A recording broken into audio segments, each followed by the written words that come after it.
Boom. Live? We're live. Live on Kick. Live on YouTube. All right. I'm gonna close the door too. Yeah. If you could turn that. I got you. Yeah, thanks. All right. Are we really here again? Is it really time? Let's see. Let's decide. Can we trust the computer or not?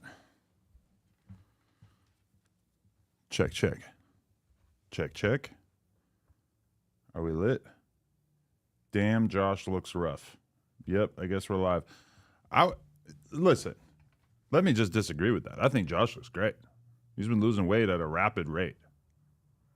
So, you got to give him his credit. Just because it's easy to conflate weight loss and depression, let's not be so quick to do so. I'm going to pop out this. How's this? Is good? The chat seems positive. Josh on that Pookie. Josh, you want a rebuttal to that? Are you on the Pookie? Not on the Pookie. He's not on the Pookie at this time. Also not on the Ozempic. He said he's also not on the Ozempic, which is good, I guess. Let me see. Let me send my topic list to my email, which I did not do previously. Press this button. Mail. Sharing from. Okay. Well, no, I just want to copy and paste it. Let's just copy and paste this topic list that I have made. Oh my God, I can't believe we did not talk about Namir and Selena Powell, my bae. How did we avoid that on Tuesday? That's actually incredible. I swear it was on the list. And we just didn't get into it. I wonder if we could get Selena and or Namir to call in. That would be pretty epic. Okay, look at this. We got a nice lively chat right now. 526 concurrent viewers, which sounds good considering we just sparked this thing off. Should I actually do an announcement? I guess I will. I'll do it on the Instagram story at the very least. We are live right now on... Oh, wait. It's going to sound weird. Because, like, my phone is hooked up to the computer, so maybe I'll just do a photo. I am live solo on YouTube. Come hang out. Is it even? I'm not even going to be the kind of guy who puts the link. I'm going to leave it to them to go discover the link. All right. Looks pretty good. Looks pretty good? Looks pretty good. Let's get into it. Namir went for academics as seconds. I wish I could just show a video of Selena Powell eating my butt on stream. If I could do that, this stream would be way, way, way, way better. Like, infinitely better. Thick Adam. Who's thick? I'm sorry. Can we just do a slight autopsy of this real quick just to acknowledge that this is a fake view fiesta. I think our generation is the most entrepreneurial. Let's talk about this. So you mean to tell me, let's just get right into this. You mean to tell me that when you go on stream, you get, 19K, 13K, 17K, 15K, 17K. Pretty bad numbers overall. You mean to tell me that without getting posted to any blogs, without getting posted anywhere, period, that somehow 145,000 people come out of the woodwork to watch this video in 3 days' time when your live streams get 15,000 views total? So somehow 10 times the audience appears out of nowhere to watch the video when, keep in mind, God, I might have to scroll for a while, 80,000 people already watched the audio. You're telling me that many people appeared out of thin air to watch it. I'm not going for it. This is bullshit. And I had a lot of people reaching out to me, very concerned about this.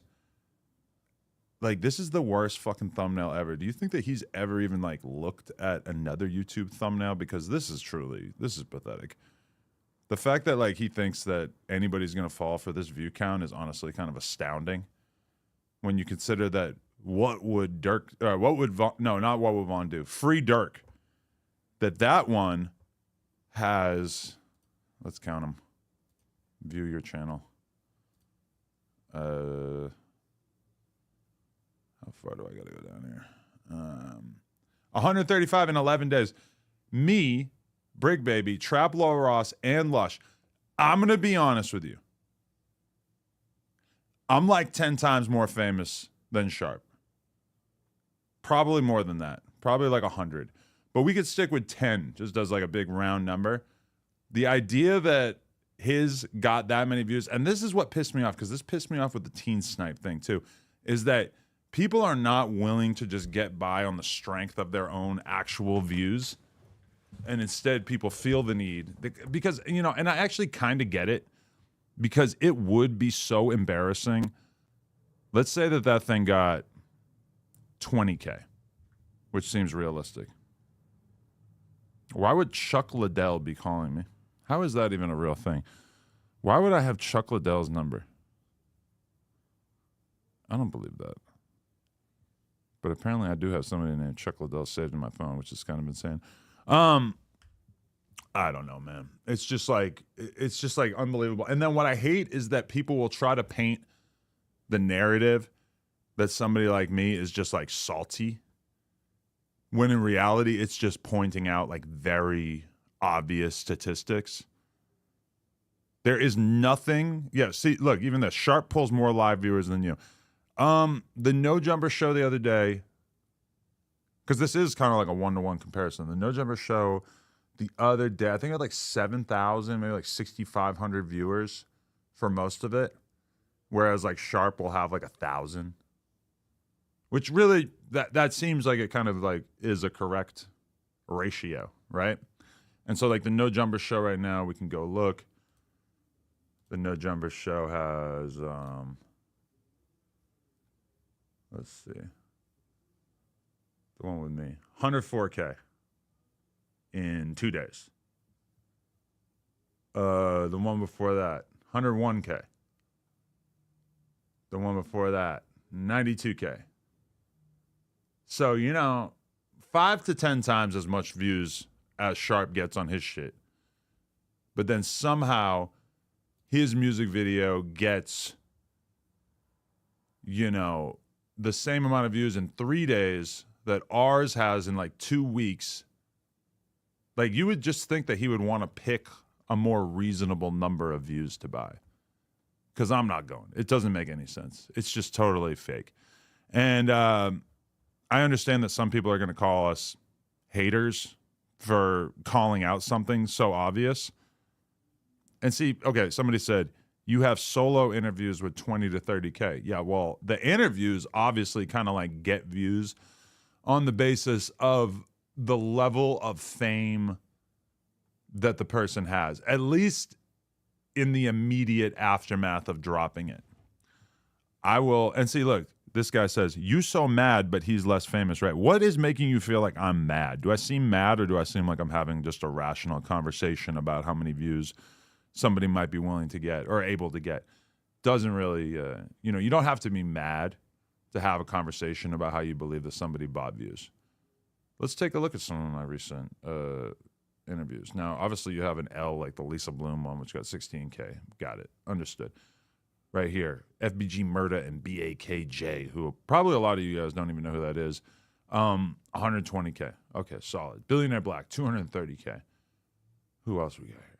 Tania, 116K. Tay Savage and Trap Lil Ross, 289K. Well, the OTM one that I didn't even do, 63K. Okay. DB the General, 48K. I think one thing that a lot, but then, okay, let's be real. Backdoor Sam and Nico, 13K. Yeah, I mean, it happens. You know, sometimes you interview people, you think that because their music videos do well, that the interview might do well. It doesn't really necessarily do as well. It's okay. I'm not mad about it, but. 100K. Okay, solid. Billionaire Black, 200K. Tay Savage and Trap Lil Ross, 289K. Like even look, Lush interviewed malicious China. Honestly, getting jumped into MS-13 is probably a big part of why this one performed well. I'm not 100% familiar with her, but she did a respectable 25K. Zero, 155K. Rel Vert, 250K. Stupid Young, 103. D Bills, was kind of surprised this one didn't do better, 30K. He's like kind of one of the bigger drill rappers coming out of New York right now. I was a little surprised that didn't do as well. I was a little surprised that Lexington Steele is still only at 30K, even though I do feel like this is one, just to underline my point here, a lot of these interviews kind of take a little while to Nat Turner, no genre. A lot of these kind of take a little while because they show up in search a lot and stuff. Look, Nat Turner, 8 months ago, 200K. Nat Turner's not as famous as Lexington Steele, in my professional opinion. But shit, this whole era of porn stars, male porn stars, does quite well. 307K on that. All the clips. Nat Turner, 430K. You know, it was pretty good. But a lot of these ones, like the Lexington Steele one, only has 30K so far, but I feel like it's partially due to the fact that it's just like, it just takes a little while when it comes to the sort of like legacy guys. The other thing that I find kind of shocking is somebody said, "Are you taking it into account that some of it is from Spiffy's fan base?" Wow, let's do a little dig into that. To the monstrous Spiffie Luciano fan base. Oh my God. Oh. Now we know who the fake view whisperer is. Look at this. Spiffie Luciano featuring Tania. I had no idea this existed. And I shall not be watching it on stream. 2 million views. 208 comments. Okay. People. I rest my case.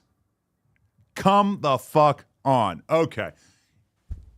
If you were just in the chat telling me that I was delusional and that I was lying for saying that there were fake views on that, I rest my case. Spiffie Luciano, One More Chance, featuring Tania. 15,000 likes, 17 dislikes. Okay? Are you picking up what I'm putting down here?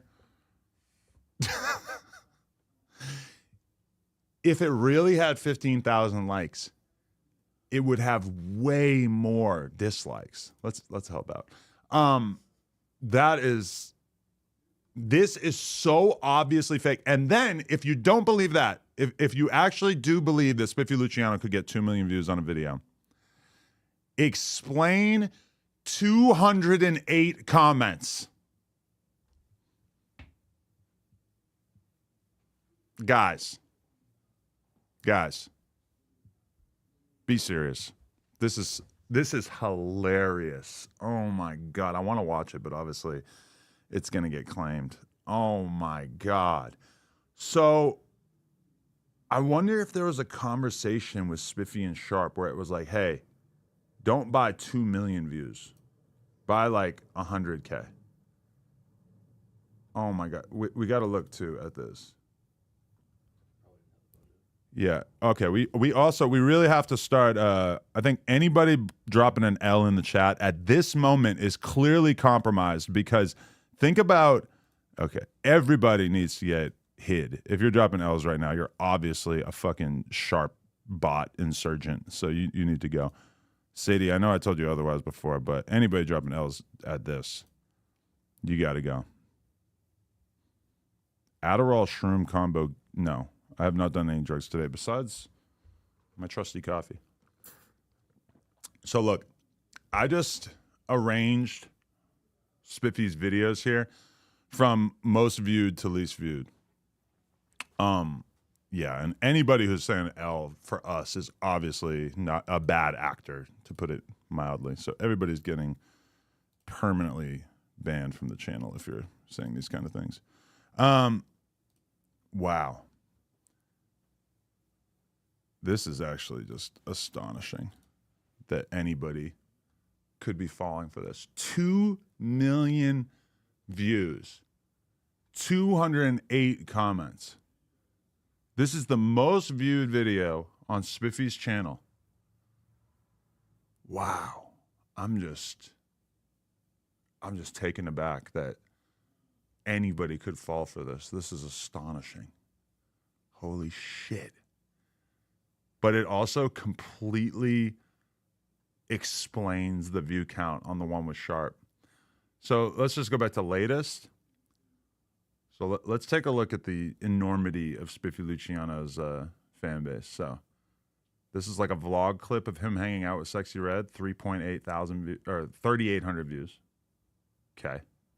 Sounds about right. His diss song towards Zoe Osama, 2,400 views. Which this to me, and then the one before that's 7,500. This to me really kind of just draws attention to what's going on here. Because you're beefing with like one of the rappers that has like more motion than most rappers coming out of LA, Zoe Osama. And like 7,500 people tuned in, and then you drop another one and 2,400 people drop in to watch it. This is really unbelievable. A podcast clip with Crip Mac, 1,500 views. Like if you can't get some views, and then the one before that, 3,700 views. Spiffy, if you want to buy views on your content, you need to be consistent.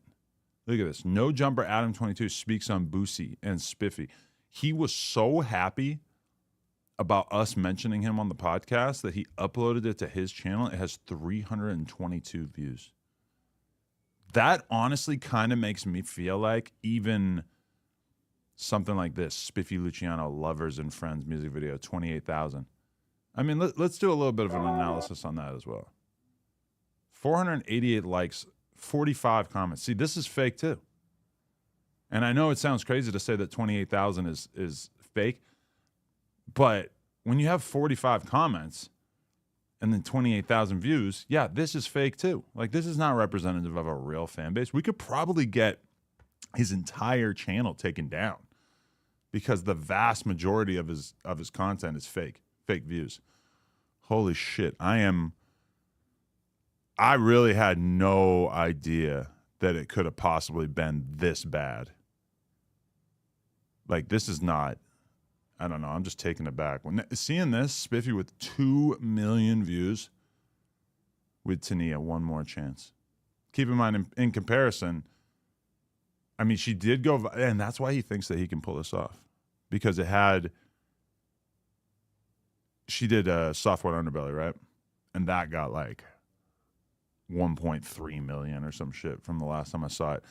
I'm pretty taken aback. I'm not gonna lie. That is so far beyond anything that I thought that people would actually be doing on YouTube in this day and age. Wow, I'm just blown away. Because I feel like a lot of you guys were hating when I was saying that the views on Sharp shit are fake, right? Then somebody mentioned Spiffy. Then I go to look at this, 2 million views. There is no possible way. Anybody who says that this is real, that you actually think that this actually got 2 million views and only has 208 comments, I'm sorry, you're too dumb to exist. You need to be euthanized. You need to be brought to the local pound and gassed. But I'm very, very thankful that this exists because this 100% proves that the Sharp one is fake too. Spiffy is really like maintaining just like a fake career, which is really sad because it's like, you know, buying 2 million views. I wonder if we could figure it out. How much does it cost to buy 2 million views? Look at that. Buying 2 million views on a platform like YouTube can cost anywhere between $2,000 and $20,000. I'm going to be real with you. I don't think he spent either of those dollar amounts. I don't think Spiffie Luciano has $2,000 or $20,000. Jesus Christ. This is so much worse than I ever could have imagined in a million years. Blue Jasmine, what is wrong with her? No, I'm streaming today. I asked Blue Jasmine if I could call her to comment on the numbers that Bernice Burgos put out there about how much money she made as a bartender, and she's all like, let me do it tomorrow. Okay, that's not a real thing. I'm not like, what, you think I'm just gonna go on stream again tomorrow? It's not happening. But she did confirm that Bernice is full of shit. As long as we're doing all this. He never replied. So okay. I'm like, hey, we did good. The reason why this is funny is because I guess Compa Raider in his infinite wisdom spent $2,000, I believe is the number that's being thrown around. Blue Jasmine. What time? I'm on now. I already told her I was going on at noon. She's pissing me off. So okay, let me explain what's going to happen in this clip. Compa Raider paid Sharp $2,000 to do a stream. Now that is pretty fucking mind blowing because that stream, we can get updated numbers, but it's not looking too good. Talk and trash Sharp. You paid him $2,000 for a stream that got 24,000 views, which again, this kind of calls into question. Sharp's music video gets 140,000 views. In that same time period, him going and doing his first podcast appearance since he left, 2.5 hours, 24,000 views. If you think that this lines up with his video doing that many views, you are retarded. You are on Spiffie Luciano's level. So, but listen to this. This is hilarious. We should run it back. He never replied. So then I see this. I'm like, oh, so you just got the money and bounced. You know what I mean? But hey, he delivered. We had a good pop with that. So basically, like, Compa Raider allegedly is not really doing that great in terms of money. I had quite a few people telling me. I had many people telling me that Compa Raider has basically been like, he owes people money. He owes Hater World. You guys know Hater World. I don't know if there's a clip about this. Let's see if we can find that too. Hater World, Compa Raider. I don't know. I don't see a clip specifically mentioning it. But basically, Compa Raider told Hater World that he wanted to advertise on his podcast, and there was a set number of dollars that were supposed to exchange hands, right? Because he was advertising his weed company on there. And then he's not trying to pay up. Like, he owes Hater World money, and he's trying to act broke and trying to pay him with weed and that kind of stuff. So I guess, like, Sharp got paid with a combination of weed and money. And Compa Raider's a little pissed off because I guess Sharp just, like, dipped on them right after. And then Sharp also, you know, I think he's probably upset because, I mean, if they spent $2,000, let's even stick to that, ignore the weed. If they spent $2,000 and they got 24,000 views, that's probably the equivalent of like $200. So they're $1,800 in the hole, which is not, that's not great. I guess, it was business, and that's it. Well, we've had a lot more interesting guests. We did more numbers with American Cholo. Like he was cool. Yeah. Nothing special though. Nothing special. I'll be honest. I mean, this says a lot about how much respect Sharp gets out here in these streets. Swifty Blue has him on the podcast, and then right afterwards just admonishes him. Yeah, he was cool. He was nothing special. You cool, nothing special. You know what I'm saying? He cool as hell. He cool as hell. Like, we talking and all that, but nothing special, gang. Like, you know, like, this is Talking Trash. This is Talking Trash the dopest podcast. And wait till you see what we do next. And I mean, this to me is just fucking hilarious. That Sharp is so steady getting disrespected in these streets that he can't even go on Compa Raider's podcast without getting absolutely obliterated just days after he leaves. That's brutal, man. Swifty Blue, come home. Swifty Blue, you're a little different from Compa Raider in that, like, Swifty Blue does have some value. He's entertaining on camera and stuff. He can be a little bit how should I say it? A little over the top, a little annoying, a little ridiculous. But Swifty Blue overall, you know, he's got something to offer as a content creator. Compa Raider, he just giggles in the background. It's not good. But either way, Shifty had some of the softest titties I ever felt. That's what Mikey from No Jumper just said. I had no idea that you were just going to be like openly saying gay things in here, but I completely support it. So yeah, I guess those are probably the only things I really have to say about Sharp. I don't know if there's anything else I would have even considered responding to in terms of him, but that's like the one or two things that I wanted to point out there. I did want to tap Joe this. Budden and Ice called out Queen's Flip for his unprofessional behavior. Let me explain this. Basically, there's a new oncoming arc that is coming out hot and heavy. Queen's Flip, it would appear, is kind of like working his way out of the good graces of the No Jumper podcast. Or, excuse me, the Joe Budden podcast. And I will give you guys at least some numbers to check with here. Let's check this out. Improper improv. Oh yeah, this ain't looking good. Wow, that is really bad. Look at this.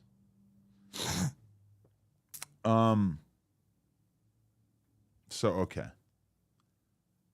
Improper Improv was a series that Queen's Flip and Joe Budden started on the Joe Budden platform, right? So this is the live tab right here on this platform.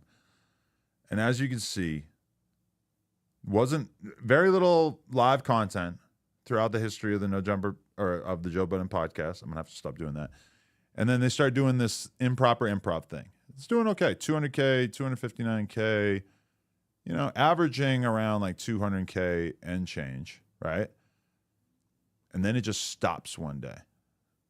And it was heavily rumored that the reason why Joe Budden put a halt to this live content was because he felt like it was basically just not high quality enough.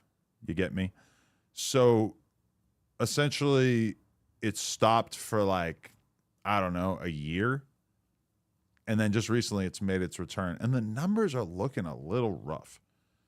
135K on the return. Now, keep in mind, this is the big return. This is like they haven't done it in a long time, over a year. It comes back 135K, and now the new one has 75K. And word on the streets, according to Joe Budden historian Danny from the Stop, is that this is just overall being viewed as a bit of an L. So let's see a little bit more of what he's got to say. It's hard to have friends in this industry. Y'all keep trying to make friends in business. No, but Y'all you a hypocrite then. Have fun. Because you got business with your friends. The business comes first. Like you'll say, yo, I'm not talking to nobody else. I want to talk to my man. I did say that before, yes. That's not typical business. You're putting the friend, and that's where we say you holding the friendship. That's what I was talking about. Affects. I don't know why people are acknowledging that we don't get as good of numbers, which is not really true. Like, this is pretty much like what the average No Jumper show will get. It'll get between like 80, 90 and like 120, 130, something like that.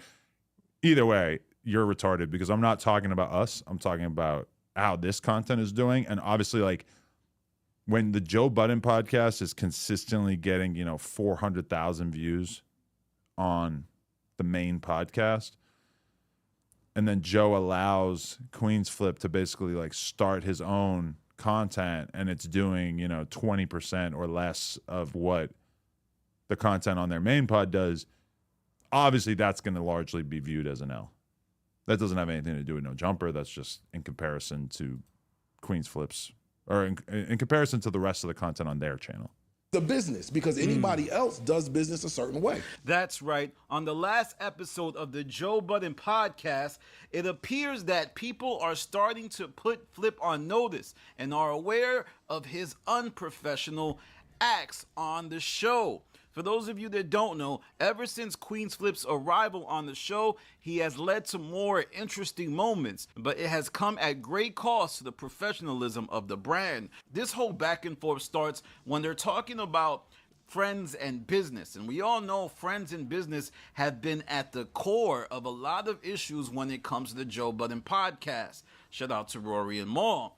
First, Flip says it's hard to have friends in the industry. Joe then interrupts and tells Flip, y'all keep trying to have friends in the business.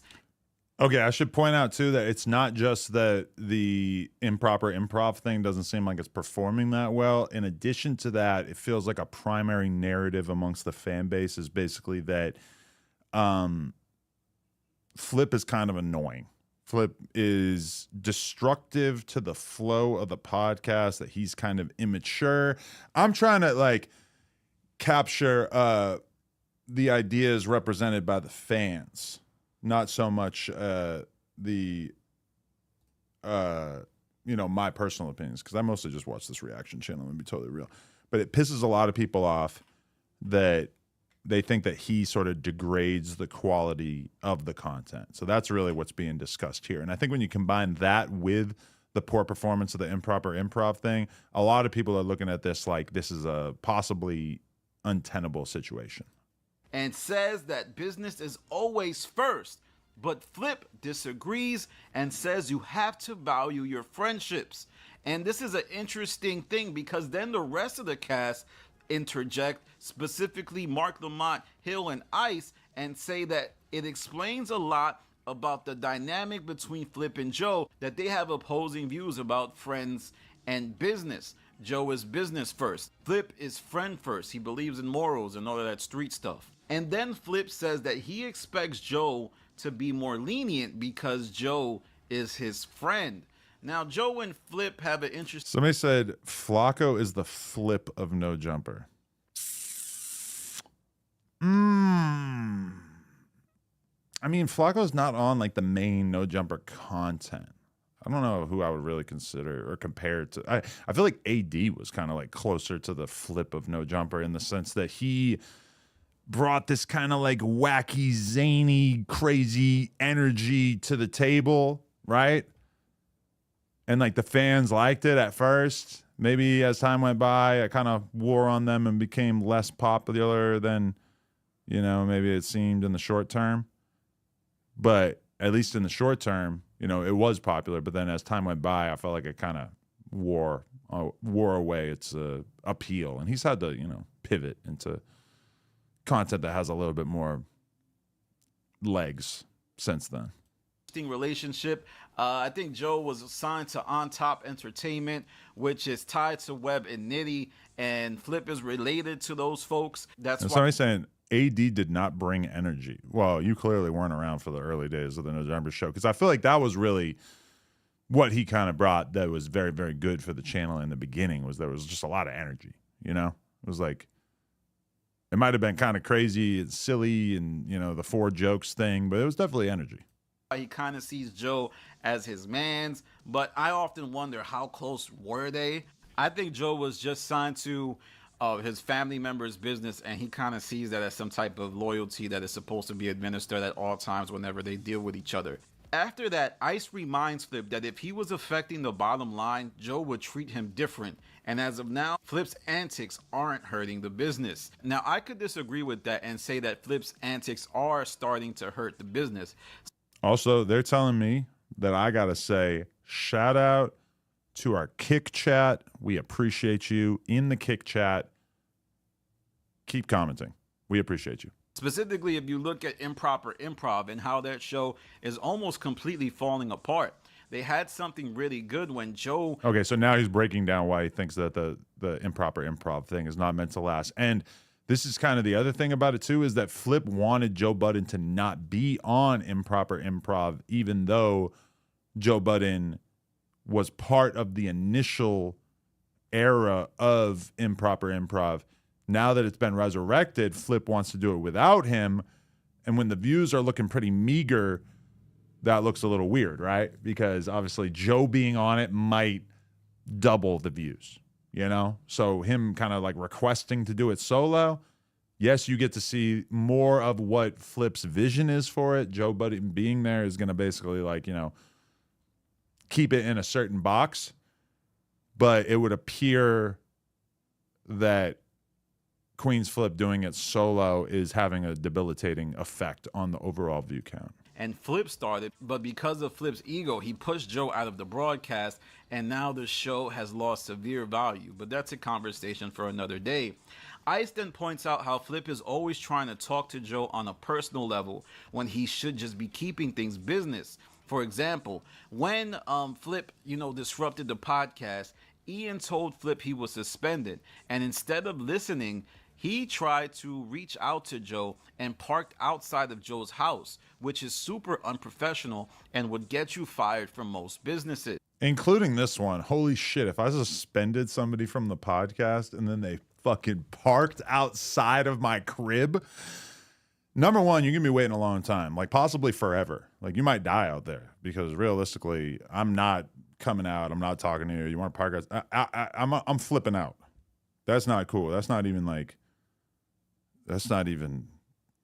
a consideration. I mean, I might go out and just scream at you and tell you to never fucking do that again. But holy shit, if I put you on leave from the show, and that, to be totally real, and I'll get into the more interesting Joe Budden content momentarily, but I've seen Joe Budden put Flip on suspension. And then that makes me think like, oh my God, can you imagine if I had ever done that? Could you imagine if I had told AD like during Prime No Jumper show, like, listen, you fucked up. You got to take a couple weeks off. Oh man. I don't think he's coming back. I think it would have been just an explosion. Like the ego wouldn't be able to handle it. I'm surprised Flip was able to handle it. I'm surprised he just took that. When somebody suspends you at your job, you just got to deal with it or leave. Ice then says he never talks to Joe about business because he doesn't want the business to impact his friendship with Joe. Joe then steps in and says that he admires Ice and Parks for doing that, highlighting that he loves when people take that approach because it doesn't conflate the friendship with business. Mark Lamont Hill then agrees and says outside looking in, it looks like Flip is leveraging his friendship against Joe. And I don't know if you guys know Mark Lamont Hill, but basically he's kind of like the Flip slayer on the JBP. Like they brought him in. He actually has like an educated perspective on politics. I would say definitely has a higher IQ than everybody else on the podcast, even though I'm not saying that everybody else is a total idiot. But a lot of times when you hear Joe Budden and their podcast crew talk about certain things that are a little above their pay grade, like you hear them talk about rap and you'll be like, yeah, okay, these guys know exactly what they're talking about. And then you'll hear them talk about politics and you're like, oh, Lord. So I think Mark Lamont Hill was brought in to kind of counteract that because for sure I think that, what's his name? Fucking Queen's Flip. I think he like reduces the quality of the conversation, but he also makes it kind of like more exciting, more sporadic, more zaniness. You know, you got to love a wild card. And, you know, kind of like the Joe Budden, like value add podcast wise is that he basically, please turn up the audio. Let me text Josh. A lot of people are saying this, so I'm just going to believe it. They're saying the audio is too low.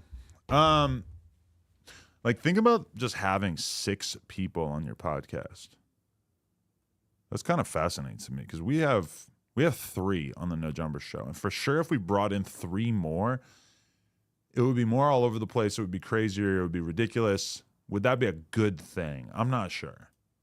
Flip then says he only wants to listen to Joe when it comes to the business.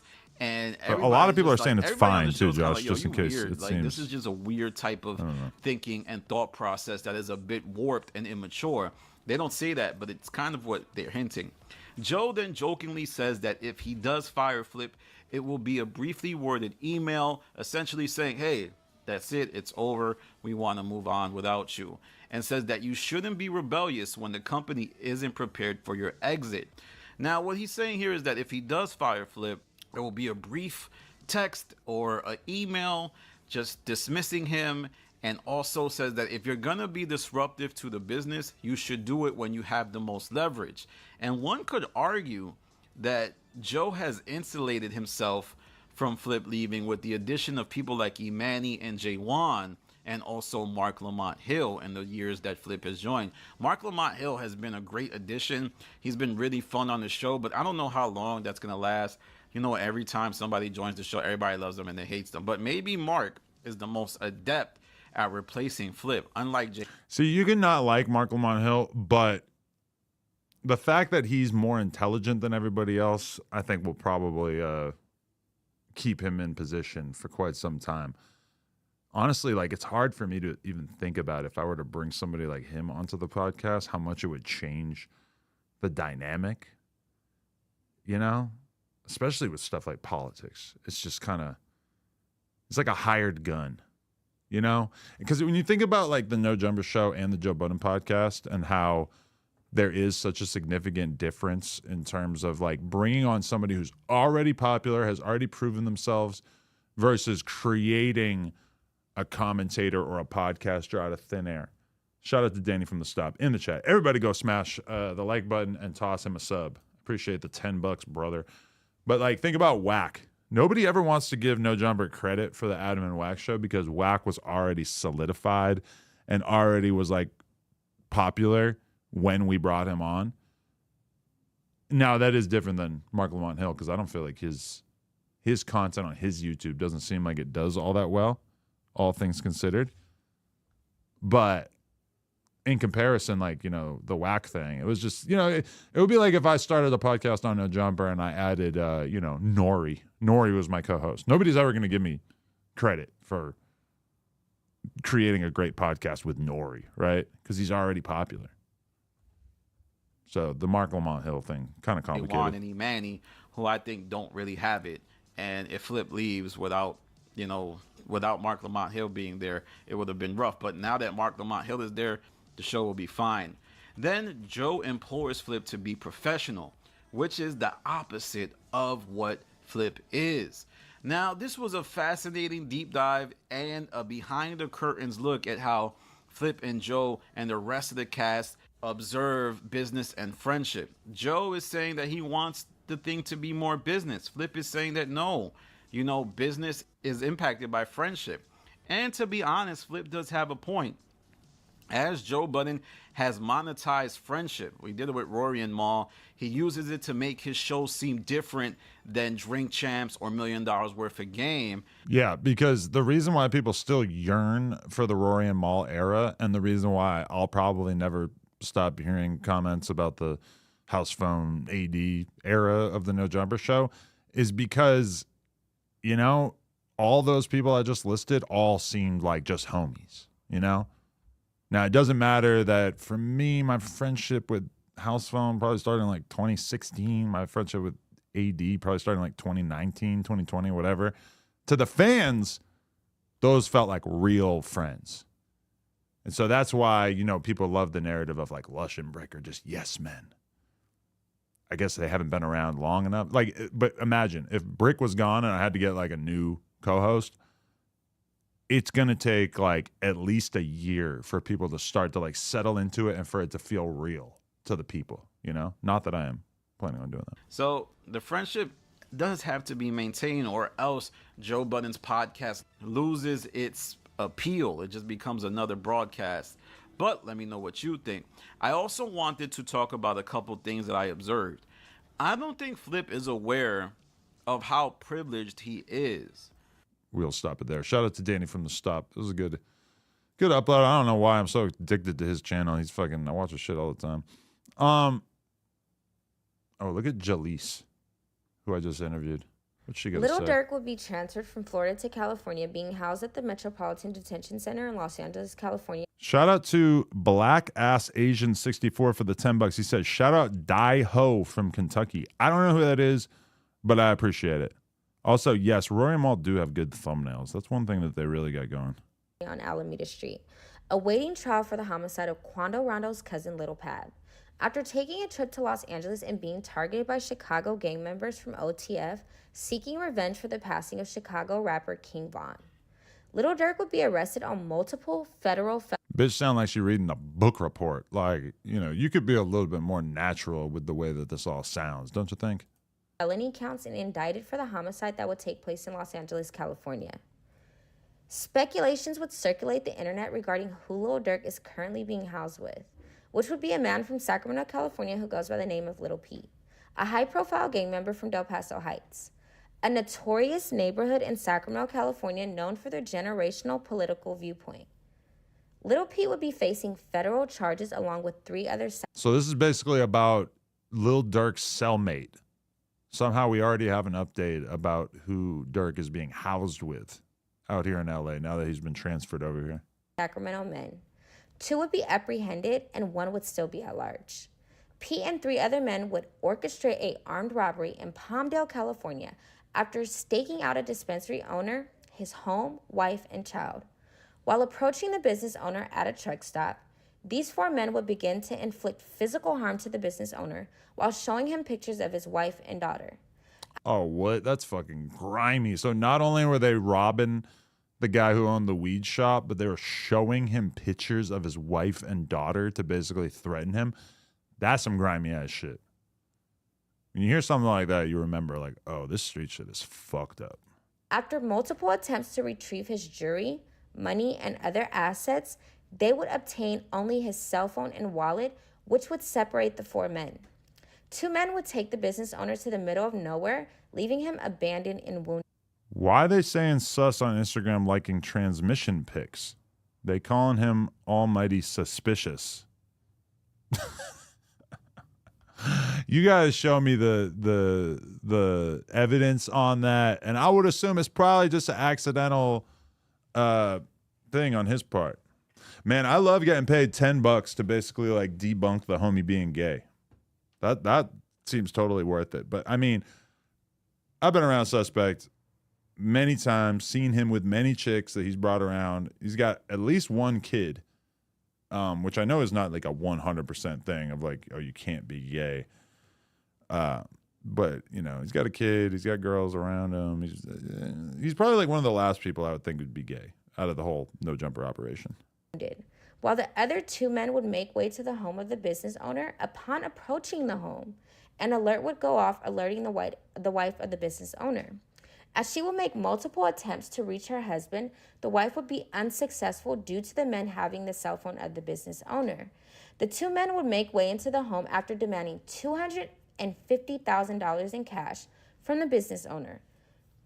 While in the midst of all of this, the husband would be in the middle of nowhere, desperate to seek help before finding a call box. Bro, this is funny. Look, I wasn't even trying to load this up, but I go to look at the subscription tab. 12,000 watching. So you guys act like I'm crazy when I call people out for having fake views, but then you look at this and they have 12,000 people watching while Academics has 1,700 watching.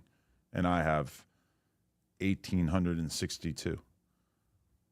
Don't call me crazy for calling out fake views when this is right in your face. 12,000 with no title, nobody, no guests, no nothing. 12,000.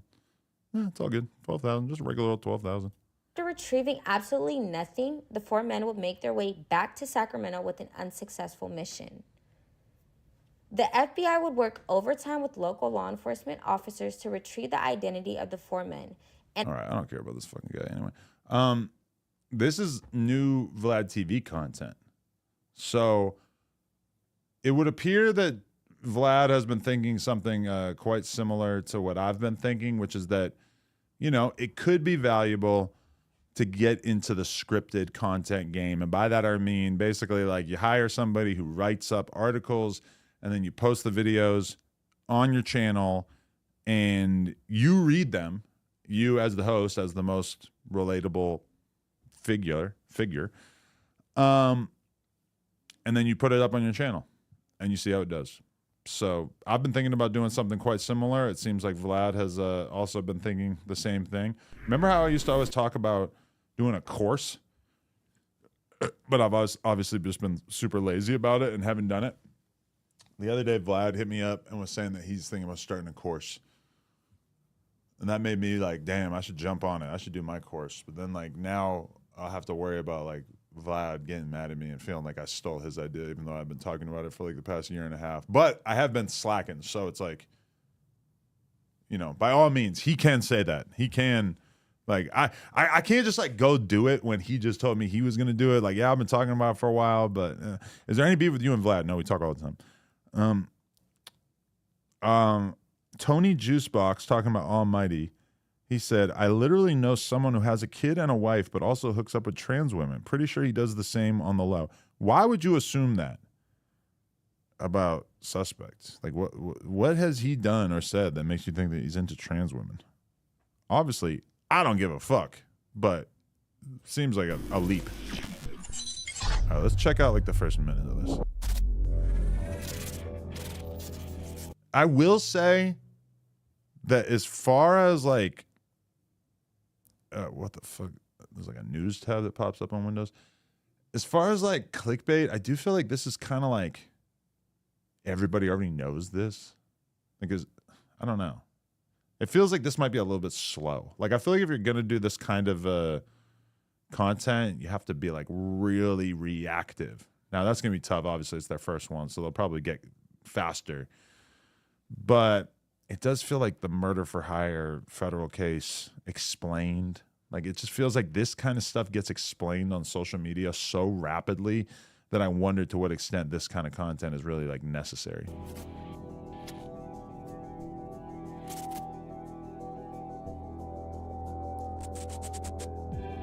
Also, somebody said that Vlad's using AI, which would be so amazing if that's true, but I don't know.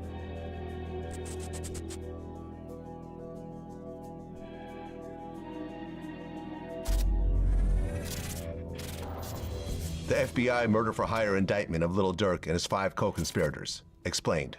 According to Lil Durk's indictment, in or around 2010, defendant Dirk Banks, also known as Lil Durk, aka Blood, aka Mustafa Abdul Malak, formed an organization called Only the Family, or OTF. It does kind of sound AI-ish, right? Oh, now I want to ask him. Is this AI? Because it sounds a little weird, right? Which, among other things, produced and sold hip-hop music from artists primarily from the Chicago, Illinois area. Like, okay. That kind of feels like the script might be AI too, because think about what he just said. Among other things, produced and sold hip-hop family, or OTF. Which, among other things, produced and sold hip-hop music from artists. OTF started a label called OTF, which amongst other things, produced and sold hip-hop music. Or OTF. Which, among other things, produced and sold hip-hop music from artists primarily from the Chicago, Illinois area. That just doesn't really seem like a sentence that any human being would write. Produced and sold hip-hop music. Doesn't that kind of sounds like how AI would describe Lil Durk's career?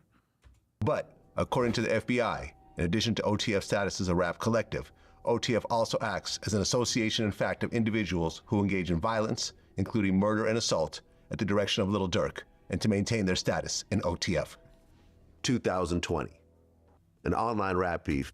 The Stop. Danny from The Stop said that's 100% AI, LOL. Yeah, the more I watch, the more I'm starting to be convinced. Starts between Lil Durk's artist King Von and rapper NBA Youngboy. At the time of the beef, rapper Quando Rondo was signed to Youngboy. But Von and Quando had no negative interactions with each other. Because my thing about Vlad is I have spent so much time watching Vlad interview people that I feel like I can pick apart what's him and what's not, because it's just, there's all these little like mannerisms. It doesn't feel like this voice is like breathing. I don't know. This does sound a little Mickey and tricky. November 6th, 2020, Atlanta, Georgia. King Von saw Quando Rondo in the parking lot of the Monaco Hookah Lounge. Von quickly walks towards Quando and instantly attacks him. During the attack, Quando's friend Lil Tim shot and kills King Von. After Von got shot, off-duty police... Yeah, we know the story. Yeah, I'm definitely...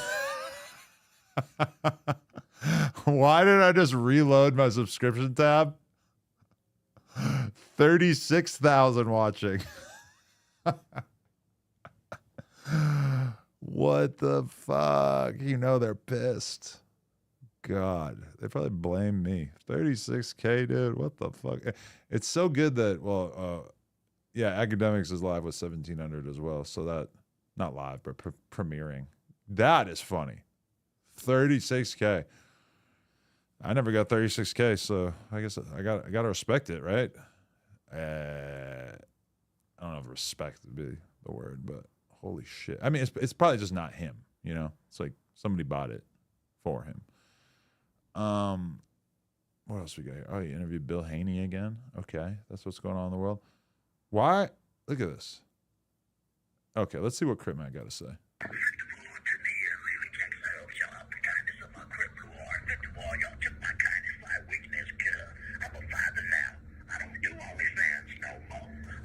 I'm a father now. I don't do OnlyFans no more.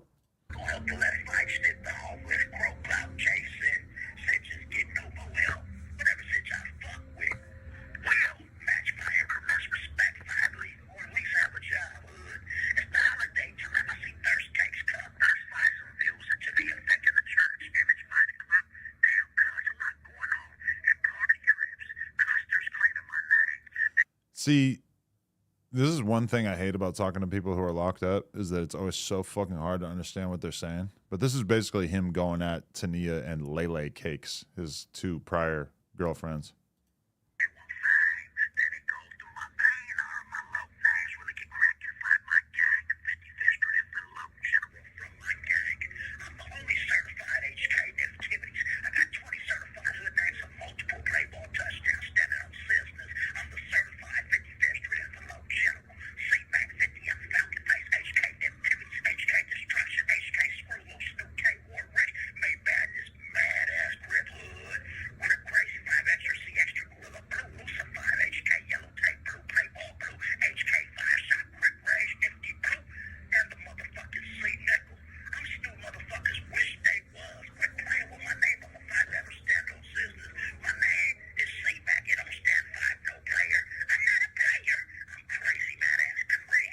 Crazy mad ass crib. I'm glad I didn't catch a stray, because you know he could have been mad at me for letting Tania sit on the podcast. And what was she saying? She was saying that when you fuck Crip Mac, he will eat your ass and jerk off while watching lesbian porn on his phone, which I'm still kind of thinking about. Still kind of mind blowing that that's potentially a real thing. But yeah, I could have seen him being a little annoyed by me talking about that. Let's get into, you know what? I really want to, let's go to my watch later. I want to get right into the J-Main talk. Let's do the J-Main talk. Where is it? I already watched a bunch of this shit this morning when I was driving to the STD clinic. Where is it? Did I not save it? FYB J-Main. All right. I could just watch the clip, but I want to watch like enough of We this. had a lot of good positive feedback from the... So basically, J-Main went to O-Block, and then E-Dogg, if you don't know, E-Dogg pressed him or gave him some kind of bad energy that caused him to leave in a hurry. First time, so shout out to everybody who was involved. Now, we finna basically go back to the O and give back some of the whoops that I created. Let's just start there. Y'all seen the last video. Y'all seen DQ tried the whoops. I let DQ try the whoops. Now I'm linking with another upcoming artist out of O Block by the name of Ike Munna. So do y'all homework on Ike Munna inviting J-Main to O Block. So what we gonna do is we in a black bulletproof truck right now. I got Lil Mike with me. He whooping. Hey, y'all coming. Let's start that. Sleepyhead. He was just DMing me. I guess I called him Sleepy on the last one. I forgot. And guess what? I do got a surprise for the O-Blockians. I do got the Lil Reese whoops, bro. Let's start there. My Stop the Violence cereal. Do we gotta go there? We do got to do your research whoops. So I hope it's some kids outside. I hope I be able to bless the kids with some of these whoops. Let's just start there. Okay, I can kind of like understand some of the negative energy towards J-Main because, all right, this is the whole thing. For those who don't remember, J-Main used to be a straight up drill rapper. Like, he used to actually, and just so for the record, anybody who's like spamming L's in the chat, you will have your ability to comment permanently thwarted on here. You will be banned permanently. But basically, like, you know, when you think about when people switch over and decide they want to become like an activist or a figure in the community, a lot of times they don't keep the same exact style of dress as they previously did. You know, they switch over to wearing these like long flowing robes and shit like that. You know what I'm saying? And I feel like with J Mane, that might be part of why there's some like negative energy being brought to him, is because he's basically still dressing / like acting the part that he was during his prior era as a disrespectful drill rapper. You get me? And so basically, I feel like that's part of why he's getting negative energy. And just for the record, D. Vasquez, you're only saying this now. You never said any of this to J Mane. I feel like you might need to get a timed out, because that is just such a retarded fucking thing to say. Oh, look at that.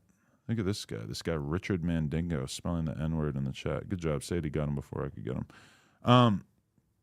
But anyway, like, to put it in perspective, J Mane has songs on YouTube right now where he's like smoking on dead people associated with O Block. And I think that becomes an issue in this episode, is that they basically tell him that if he wants to come to O Block, he needs to like delete those videos. And I guess he wasn't feeling it. He is overwhooped no more. Do y'all homework? Nah, it look like we coming through 600. Let's just start it do hit different. I never did a walk through a 600. Yeah, I know I did the Mimo 600 interview. I think it'd be crazy if I had Mimo take me through his routes. What y'all think on Folding? I think I need Mimo to unfold them. I would like to walk see me that. Through his routes. Do y'all home? Let's figure that on. Folding them. Why does this video need to be 40 minutes long? Look at this car accident. Do y'all homework? Damn. Oh, you don't really get to see it. It looks pretty bad. Be on the E homework. This what? This what for? Oh, stomach ground. Do your homework, man. What used to happen right here? I don't even know nothing about this area, man. Let's just start here, man. This is where it all started at, man. Calumet building, man. This is the Calumet building? Community, you run into the community. It looks like just like a grass field. A little while here. I'm coming back to the motherfucking roots of this motherfucker. You heard? The roots. Originating motherfucker. Love. Y'all too, man. I'm trying to make a little positive impact on the community and shit. Man, you ain't done nothing wrong on that field. You doing the smartest shit you can do, man. Nah, ain't shit out here, man. Nah, appreciate it. Real talking shit. Ain't shit out here. We finna go to Parkway and push the piece over there and do you know I got my shit. Y'all know I got the whoops too. So almost you know I got security. the whoops. Shit. All right. We got legends right here, man. Y'all don't even know who y'all standing in front of, man. Yeah, man. We got Colonel right here, man. Let's from the bottom to the tail, man. Joe fucking shit. I put it in you. Take that house. We got to get to the meat and potatoes. Sorry, guys. All right, maybe I might have to just aggressively. Regular cases. Because this generation ain't no message to come in this generation. I don't agree with that. Times when we didn't have. See, I feel like we're 12 minutes into the video, 13 minutes into the video. I don't think enough has happened yet. I feel like, and this is like my same criticism on DJU's vlog from the Lil Durk show. It's like, these videos don't need to be 40 minutes. You could make a really good 12 minutes, maybe 15, maybe 18. But this is a little too slow for me. Been to the feds, and then you done came home. Wow. Little, everybody whooped my ass till I got to the upstairs to the crib to my. The stuff was The building was right here. Okay, so it got shut down. Look, kid. Do your homework on a big kids playground used to be over here. Look. Big kids playground used to be over there. Do your homework on the basketball rim. Do your homework, bro. Let's start there. This was like the back of the building on 4th grade. Do your homework on the back of the building. Do your homework on my, used to be in the back shooting dice. I also kind of have a hard time paying attention when he just says "do your homework" like 50,000 fucking times in a row. That's a little much for me. Back up. Let's start do it stuff. My father told me, like, man, you gotta go see your granddaddy too. Yeah. He so told me that. And I just asked him, like, I said, my granddaddy over there. He said he probably over there. I seen it. He said I seen his truck. This how you coming? This how you coming? Yeah. What's going on, my boy? Brother Sadiq. They say you've been making so much noise. So this guy is Sadiq. He's like Tay Savage's, I don't know if manager is the word. I think manager is the word, but if he's not his manager, he's like close to that. You know, he's his connect. And he's big in the whole Muslim world in Chicago. He owns like a Muslim store where they sell, you know, Muslim stuff, I guess. You know, robes, hats, Qurans, all kinds of shit like that. So that's basically who J-Mane is, you know, entrusting to bring him through the O, I guess. I need to make some noise to shoot, right, brother? They say, man, you can't go back to the O without Sadiq. A lot of people want to know who you is, bro. Who I am? I'm Sadiq Ali, just a simple person, Muslim. That's who I am. It's a Muslim trying to put peace and prayer and purpose in the neighborhood. Okay, let's And I'm rocking with my boy because he pushing peace. Let's start there. Allahu Akbar. So we got to do something. I can sit down. Allahu Akbar. Got the big whoop box on. Let's start there. I'm trying to whoop. Back gonna be broke with that big old. Why? Okay, BMX1803 said, "Why you never talk rap songs you made with Gabe and Catfish? You've been lying, saying you just started rapping this year." Yeah, I'm gonna be real with you. I did make a rap song. The year was probably 2011, 2012. We was doing hella coke, and we stayed up all night. Me, my boy Gabe Brooks, who I don't think was actually doing the coke, and then like Adam wishes he could do this. I literally did this like a couple of years ago. Basically, we stayed up all night making a fucking shitty rap song, ridiculous rap song, and then shot the video that same night, and then we put it out. People were fucking with it, but then I took it down and I deleted it off the channel, and now I don't have access to it. And I actually asked the dude who shot the video, and he confirmed that he does not have it. So it's kind of unfortunate, but that video seems like it's been lost to time. And actually, Jimmy Levan was singing on it. If you know who Jimmy Levan is, that's like the craziest concept ever. He's just like this rocker BMX dude. He's like 50 probably now. What hang on your neck? I done bought a couple boxes of whoop. Yeah, we ready, my brother. I didn't hit my truck coming over here with you. Oh.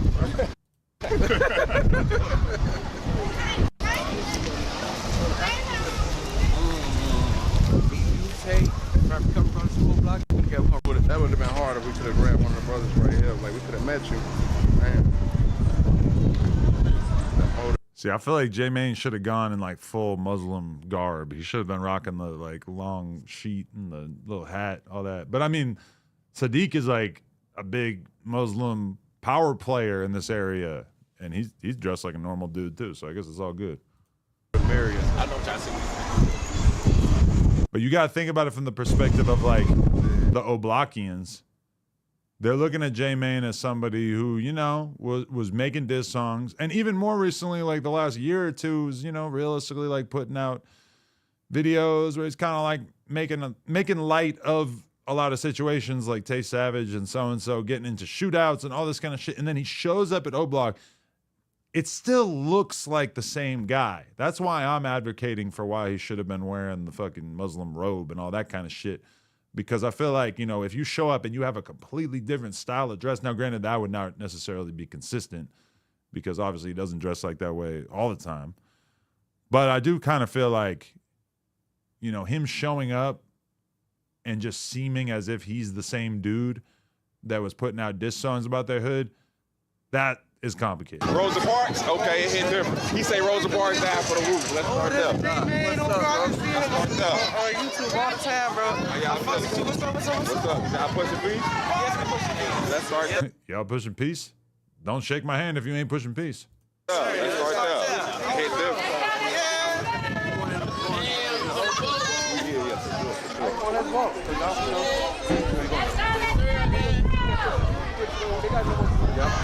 We're gonna go this way. Come on. Hey, P. Let him up. We're going this way.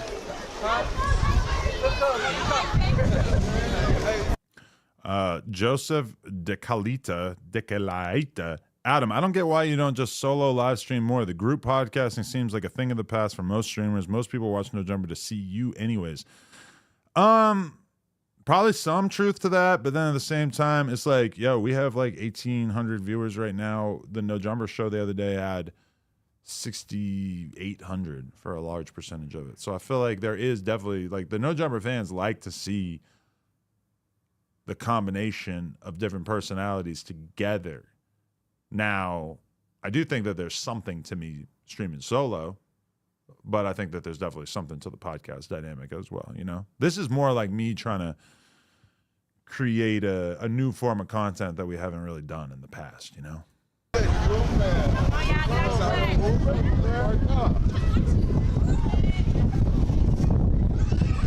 Give me a... Oh, this guy's got a pretty good point in the chat. D. Vasquez. They literally just killed Duck, but think J-Mane should apologize for a few little songs, LOL. Where's the lie? That seems like a pretty good point. Now, granted, it's not like they killed Duck. You know, it's not like E-Dog killed Duck. We know exactly who killed Duck. But, yeah, that makes a pretty good point, you know. I need to mark the wood.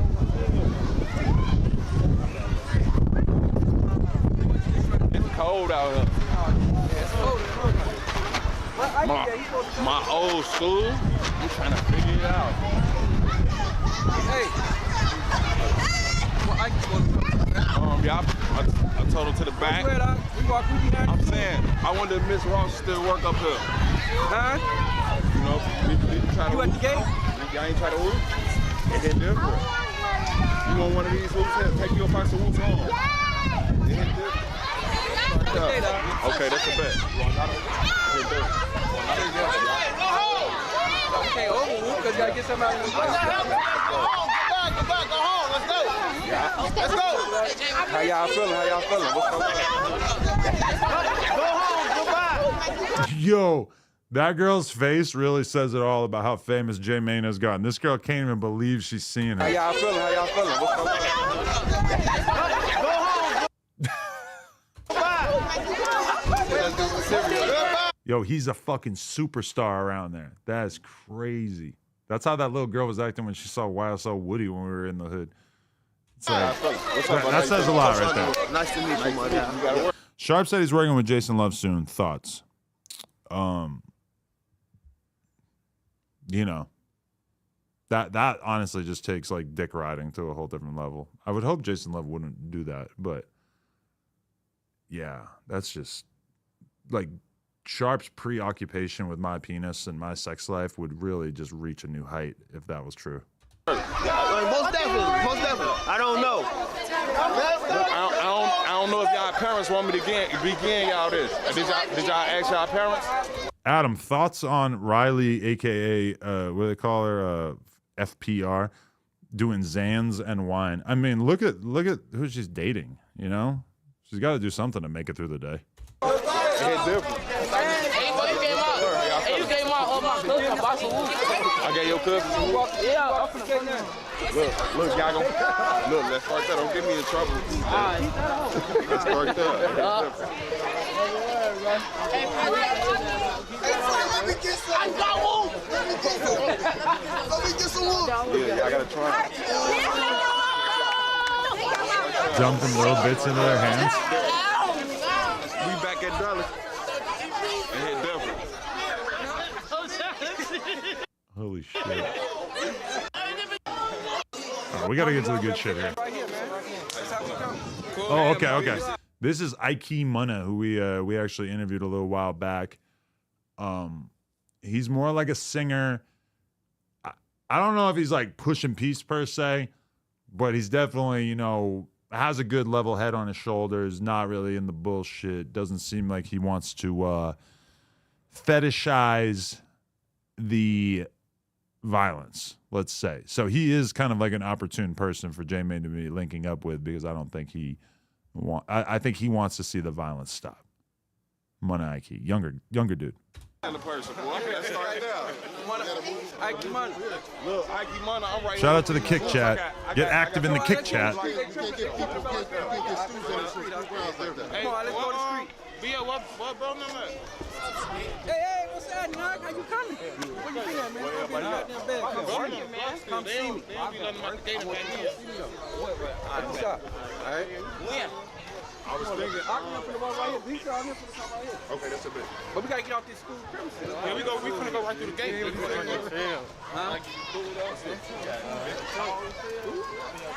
You notice everybody's rocking kind of like the same shirt design with the Muslim writing on it?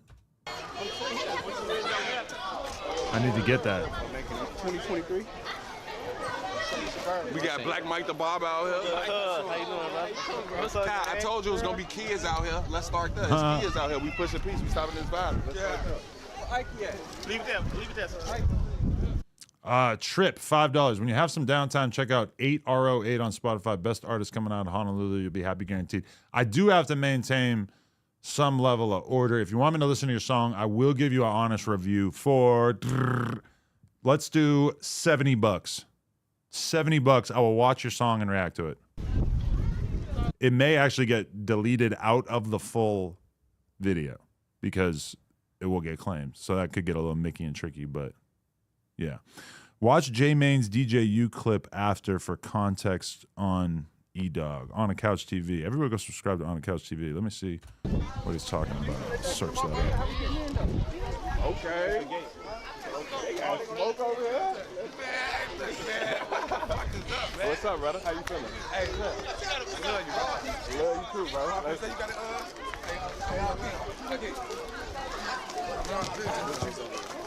What you finna do?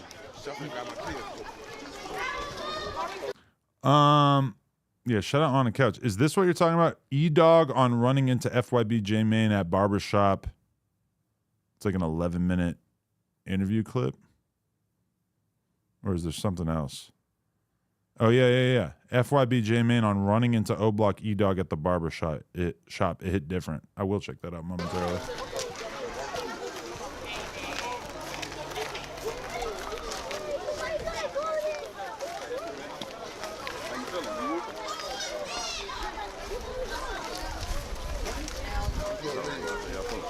What's up, bro? How y'all feeling? Let me get one box for my nephew. Let's start there. Yeah, get that to my nephew. Where you at? Yeah, get that to him. We gotta skip a little bit, man. Let's start there. You really put your piece. I got you. Let's start here. First fight right here. Nigga different. Over here. Look, we finally got the little Reese Woops at O-Block. These real whoops. Don't do that. Don't do that. These is real whoops. These are real whoops. Can we get back out? Can we get back out this gate? Let's start there. Once we come in, Ike Mana. Now can we get out? Let's start there. Let go bleach right there. Straight up. Okay. Let's start there. Whoops in the O line. You know?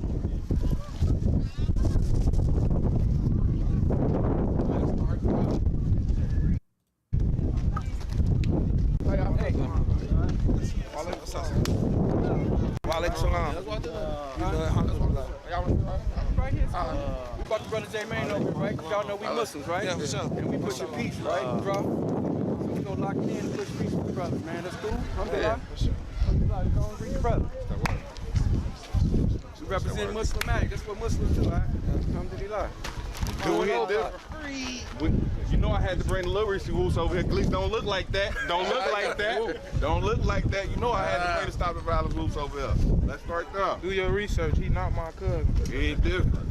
Who made this box, man? Yeah. These Reese's Puffs. Nah, these real Woops, though. We ain't even. Actually, the $70 for reviewing your song is a fucking great deal when you consider that we charge like $120 on the group live streams and shit. We go to the manufacturer. Now look, we in the O right now. I gotta wait till police walk back over here. I gotta wait. Oh, this okay. Okay, so that was Gleesh, the tall dude who was basically allowing him in earlier. Got it. Him is cool. It's cold as fuck. Show is Okay, they got. I'm like rock slide. Okay, let's start there. I'll be seeing him on YouTube. Coming, man.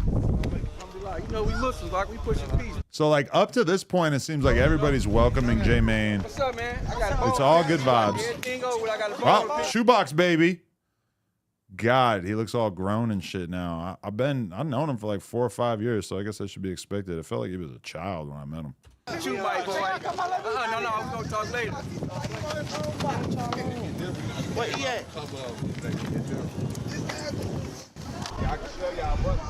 They're saying where E at. So E-Dog about to show up and shut the shit How down. you coming, bro?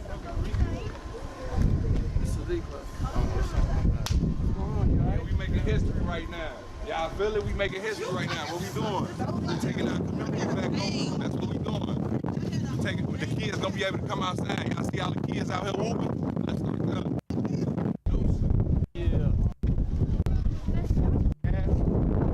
Now we trying to end these trends of smoking niggas dead homies. We trying to end the smoking. I don't be smoking nobody.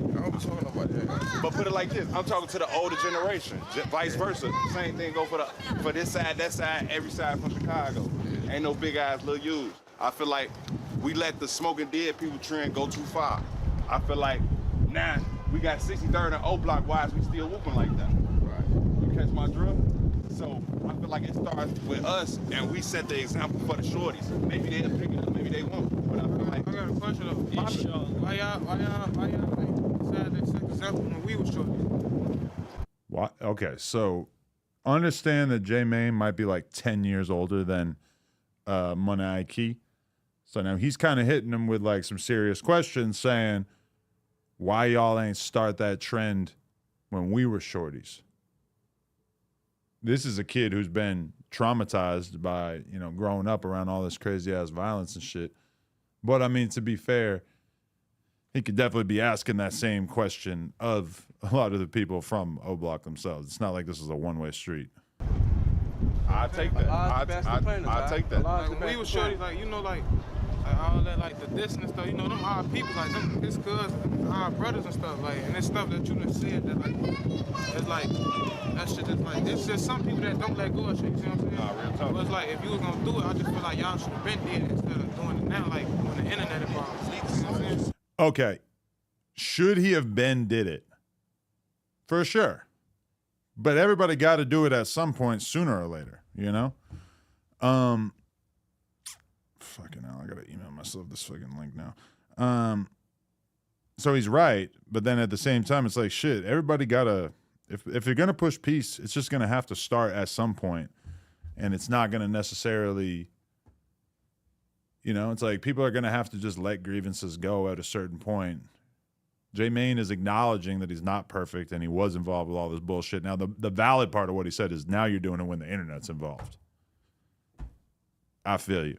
That's actually like the most valid criticism, I think, because, if J-Mane was doing all this stuff without a camera crew, now granted, like it would be less impactful because people just literally wouldn't know, or you'd be able to see other people's angles. We'd be seeing all these pages posting iPhone clips from other people of J-Mane instead of him posting the YouTube version like this.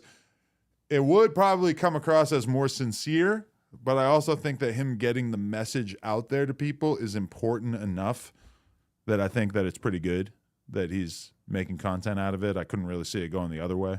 Like all like the songs, all that. I feel like if we really want to do it and like push it the right way, all the songs, that shit gotta like get deleted. You know what I'm saying? Like we got homies that died young, and they moms might have heard them say something. It's a grown man. My son was 18, 19. He died. Like even though like everybody be doing what they doing, do they look dirty on their own, but it's like I feel like it's like when it's respect for like the mamas and shit like that, it should be like I feel like a public apology to like the parents or like even these people, kids and stuff. That should be like that's real needed. Has he apologized? I don't really know, but I mean, like all you have to do is search up FYB J-Mane diss. Even just in the fucking screenshot, I don't even know who Waldo is, or I'm assuming this is L.A. Capone. HK is like a headshot king. That's like another O Block shooter who got killed at some point. I mean, yeah, look, FYB Jermaine took her to the O. King Von diss. You know, this shit is out there. King Miles, first interview I ever watched was Suicide Boys. When are you going to interview them again? Honestly, good question. It's been a long ass time. I haven't like talked to those dudes in years. I would like to speak to them, see how they're doing. I saw them perform at Rolling Loud. It was sick. I lose track of many of the people I interview. It's unfortunate, but it's true. On the Couch TV said him doing it off camera, they'll still say the same shit, in my opinion. Yeah, I agree. That's why I feel like it's worth it for him to make the video, because this video at least tells the whole story, basically, of how this day went. Whereas, like, you know what it would be. If he didn't have this video, it would have been like an iPhone clip of him walking out of O Block, and it would have been titled, you know, FYB J-Main gets kicked out of O Block, and then we wouldn't have a video to go back to be able to determine what actually happened. You know what I'm saying? I pressed the space bar, but it didn't start. On my kids, if they ain't heard me once, but this is not my first time apologizing, I apologize if you ain't heard it, bro. I ain't never heard it, but right here in person, on phone number, I'm at O Block. I apologize to y'all for any type of way that y'all may heard me speak ill on y'all brothers over these years, bro. It hit different. We brothers at the end of the day. Yeah, so. And I feel like vice versa. It go both ways. Let's just start there. Sure. So just like how you.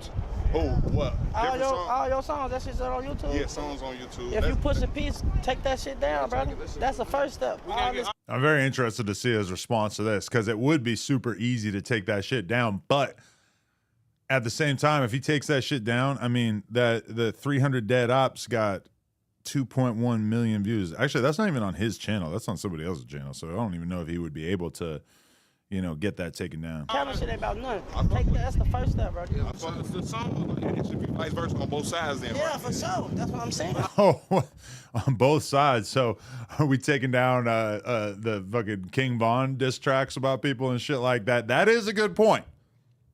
Shoebox Baby, you've been dissing people like this month. You gonna take all that shit down? I mean, you might not be talking all crazy about the GDs and shit necessarily, but you've been dissing some people. Asking J-Main to do that, when realistically this is something that everybody in that world does, I agree it would be a smart decision for J-Main to do it, because that would show that he's like taking over a new leaf, at least the ones that are on his channel. But to be real, like all the ones I just saw when I searched it up, none of those, look at, none of the songs, let's go, videos, oldest, let's see what we got here. I feel like a lot of, oh, wait. None of the stuff. Yeah. Because none of the stuff that's like full of disses is going to be on his channel, really. Because this stuff is all like, you know, he had to get a whole new YouTube channel. So a lot of this stuff is only like a year old. So like, you know, if I had to guess, this like Billionaire Black and FYB J-Main probably got some disses in it, right? But like most of the really derogatory stuff that's really dissing Ops is not on his channel, so it's not really going to be his choice. Well, I say that, but then a year ago he re-uploaded Took Her to the O, King Von diss. So actually there definitely is some stuff that if he wanted to, he could make a statement and take down some of that shit. Let's be real. How old you is? I'm 30, man. I'm 20. Y'all had a chance to do it when we were shorties. Like me and my people, we were shorties at one time. Y'all had a chance to, like, you could have, like what made you do it now? That's what I'm saying. Like, why now? Like, because you got to do it sooner or later. You got to like squash the beef sooner or later. And you know, this would be like if I reached out to some people I have beef with and I told them like, let's end this shit. Let's say it got super serious. Of course, people could always say, well, why didn't you do that a year ago? Why didn't you do that 3 years ago? Just doing it, if he seems sincere, fuck it. Let him do it. There's a generation coming up under you. That's what I'm saying. But yeah, that generation under me done heard you say some stuff too. You see what I'm saying? Nah, like these ain't no real little kids. These people that's been around, like we a family over here. Like I don't know how y'all do it, but like when one person died or how it is, it's like everybody feel it. And then we hear somebody like just saying some shit like, damn, that should be both. Like even though it be going both sides, but it's like like I said, some people don't let go of shit. And it was like people died young, and these was our childhood friends, and we done heard y'all say stuff. Y'all probably done, I don't know, you see what I'm saying? But I just feel like, yeah, that part, like the songs and shit, like maybe start taking that shit down. Doing that shit, then I agree with that. I can take songs, put it like this. Any song dissing any black brother the way J Mane coming right now, any dissing, tarnishing black image. I don't know if y'all ain't been following my movement, but I don't even like place it. I don't know if y'all ain't been following my movement, aka fuck y'all. Y'all ain't really fans of me. Y'all don't really follow me. Y'all ain't paying attention to the fact that I actually have been doing a lot of the stuff that you're basically telling me to do right now. I don't even really. Wait, they're saying you can already see E-Dog in the background? I'm gonna be real. I didn't really know that E-Dog was like the bully in this shit. Not the bully, but like I didn't know that he would necessarily be the one throwing the gauntlet down. Playing that type of shit no more. Like, don't get me wrong, I like the beats. I know I can rap, catch my drift, and I know it's a million other motherfuckers in the world that like it. That's why they was playing that shit. But at the end of the day, I was degrading black people at the end of the day. So that shit not what we on right now. And to change the narrative on Put 'em Gray, I'm with it. Yeah, Fuck so, them songs, gang. Yeah, Fuck them sure. songs. Them songs ain't about shit, bro. Yeah, so what, like, then as far as like alright, so, like when you was doing that shit back then, like, that shit made you feel good doing that shit, or was it like? Oh, that shit was always to feed my family, so it never had. Okay, feed your family. You're talking about music videos that you like probably broke even on, or like maybe made some like tiny microscopic amount of money on. That sounds like bullshit. You wanted to, you know, pop off and glorify the beef because it was useful to you at that time in terms of becoming famous and, you know, getting your name out there. But, I mean, everything that Money IQ's saying to J Mane is shit that people could say to a whole bunch of fucking O-Block residents, including people who are, like, popping right now, putting music out.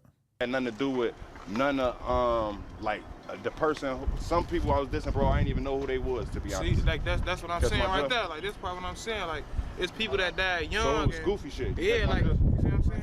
Like it was. You might have been younger, but it's like I just feel like me, like the mindset I got. I'm 20. I've been having a grown mindset since I was like 15, 16. So I know like how to be mature and not like. I feel like all that shit was immature. Like that shit was just lame. It was on my baby. Yeah, all that shit was lame. Like, bro, like even like with the shit, especially like when it came to talking about the females, like you know, Keita, like all that, like that shit was. I feel like that was just doing too much. It's like, what did this girl do to y'all? You see what I'm saying? Like, what did this girl ever do to y'all? You feel? It's like I ain't had no point. Like you probably doing that shit to get laughs, get views, get money, but it's like you could have did this shit and still been the same way. Fuck the this and all that. You could have pushed Pete from the start. If you would have, I'm telling like when all your guys. You could have pushed Peace from the start. Let's be real. He's a product of the environment that he grew up in. The shit, because think about it. It's an O-Block resident who basically started all this shit. Yes, I know we can go to various other people who are like less popular, but Chief Keef made drilling famous in Chicago. You know? And yeah, Kemet Dank, I got you. Live and shit back then. I feel like if you would have started pushing Peace, like that shit probably would have been bigger than what it is now. Like, and I felt bad because, all right, so I didn't really understand how intense the J Mane / Chief Keef / like, you know, J Mane was putting out whole songs dissing Blood Money and shit, which is like Chief Keef's dead homie. I didn't know that. So at one point, I sent Chief Keef on Instagram. I sent him a picture of the whoops.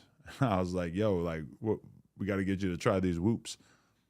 And Sosa responded with just a picture of his bracelet, just hella ice, and just said, I only got these whoops. I thought that was pretty funny. But when I sent that to Chief Keef, I wasn't really thinking about the fact that J Mane had basically, you know, dissed his dead homies. So kind of draws attention to, you know, the kind of content he was making at a certain point. Probably would have been like way like, damn, he stopped this shit early. This shit bigger than J Mane, you know what I'm saying? Yeah, it is. I catch all the blame, but put it like this. This is why I tell people you though. don't catch all the blame. It's just like you one of the main ones that like. Was he one of the main ones? I'm gonna be real. Like, there's a lot of famous ass rappers from O-Block. J Mane, was he one of the main ones? He's like one of the main ones now that he's pushing peace. But nobody was paying attention to J Mane as like a rapper until he started doing the comedy shit and paying attention. You know, J-Mane was not a household name. He was not a name that was getting said on our content or anybody else's content, really, until he started doing comedy and pushing peace. And I get it, though. I get it, though. On my baby, I get it. And he here right now trying to settle the peace, though. We got to give respect where respect is due, right? Whatever been going on, whatever. Because how many niggas done did this, even tried to even... He extended his hand trying to settle the peace, and us as Muslims, we're going to accept his hand. You know what I mean? Come with the palms up, we're going to accept his hand with palms up. And I appreciate y'all for letting us come over here. You know what I mean? Different. So again, like you said, you spoke with straight to speak. That's your proof. Ain't nobody gonna take that from you, right? You know what I mean? But at the end of the day, we gotta start somewhere, man. We gotta start somewhere. And we gonna start right here.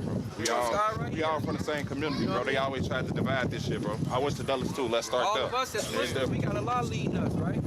So with a lot of victories ashore, a lot said you just convey the message and I handle the rest. You see what I'm saying? Allah gonna put it together. It ain't on us. This is what Allah wants. So, alhamdulillah, you definitely got what you offer, and you have every right to feel the way that you feel. Take your time with your feelings. But at the end of the day, you're going to still be men. So I got a question. And we still, hold on now. And we going to be men, all right? You know? At the end of the day, we're going to be men, and we got to still look for the kids that's still out here. All right. We got to raise them the right way. It's going to have to start right now, so why can't start with us right now? With all the little brothers right here, right now. This is about to be where it gets good. Just for everybody out there, people are saying this is where it gets good. I think this is where E-Dog makes his appearance. For those who don't know who E-Dog is, this is him right here. We did an interview with right here, fucking O-Block BJ, and he brought E-Dog along with him. And then look right here, we got Money Key growing up in O-Block, etc. Even right below that, we got a very controversial O-Block member, Big Mike. I don't know if O-Block member necessarily is an appropriate description, but, you know, something along those lines. Let's make a point right now that we don't stop. The brothers that's agreed to everything that you actually agreed to, I'm going to be live.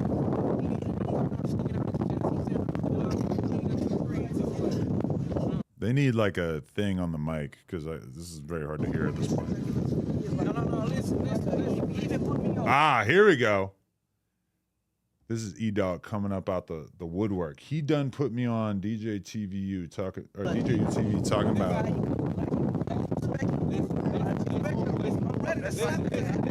I'm ready to slap his ass. Oh shit, this is heated. He got me on DJ. All right, before we even watch that whole thing, let's watch what he's mad about. Let's pull this up.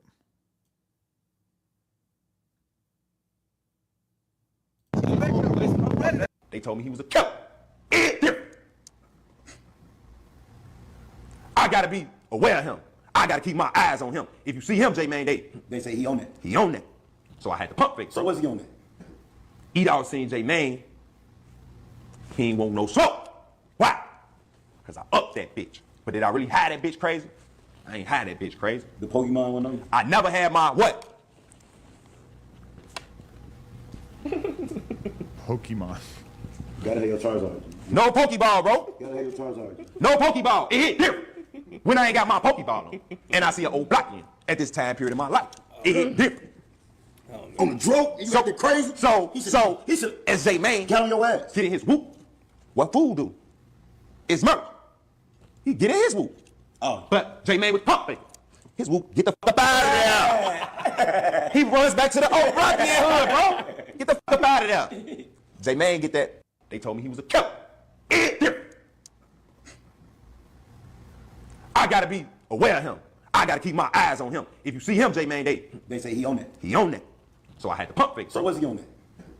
E-Dog seen J-Mane. He ain't want no smoke. Why?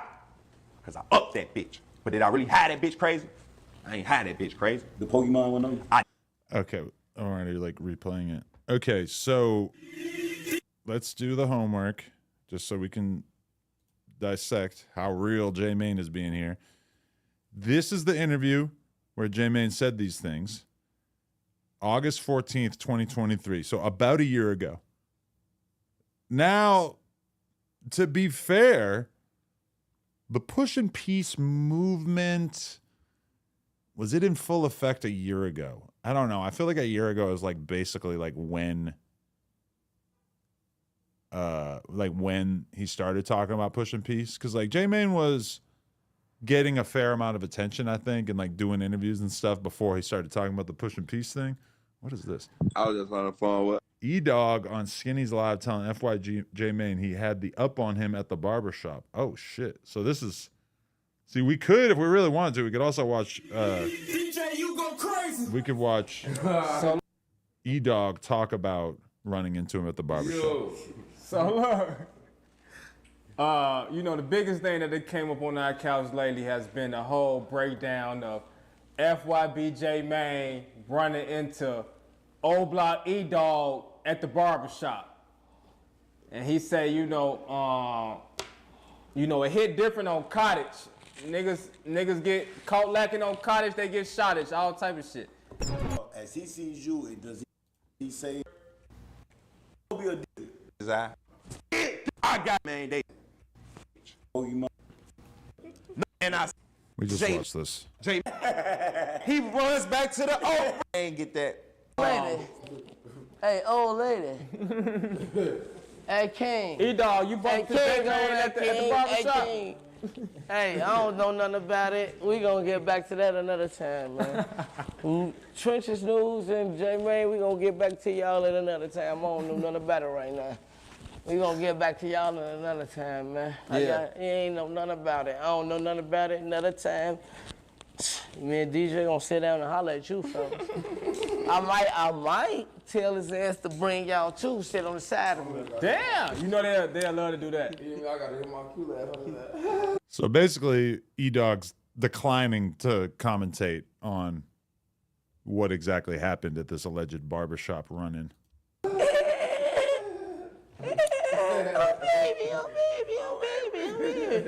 I might have y'all come and sit on the side of me to see y'all faces and see how y'all gonna look. And you know what I'm saying? But I don't know nothing about it. I don't know nothing about it right now. All right, so tell us this. Now, you gotta know something about this, right? Because you be the one that doing this, right? Tell us the concept behind the Joker on the Instagram story. See, DJ, you kind of gave up right there. He's like, all right, I'm not going to make you talk about it. Okay. But it is notable that, like, basically a year ago, J-Mane was telling that story and not really talking about the push and peace angle. So that is kind of a revelation. You can't do this shit. I got no say so. Y'all ain't got respect. No, I ain't got no respect for him. I love you. You with me though. I love you though. You with me though. You should be disrespectful for me, but you doing it for me though. No, turn the cameras out. Oh, see, look at that. J-Mane didn't even like stick around for shit to get super hectic. You know, honestly, E-Dogg was only like barking at him for like a minute. And he just sort of wandered his ass off. Now, I have seen both sides of this being discussed, where I've seen people saying that this is very mature and respectable on J-Mane's part, that he didn't stick around for this shit to get real crazy.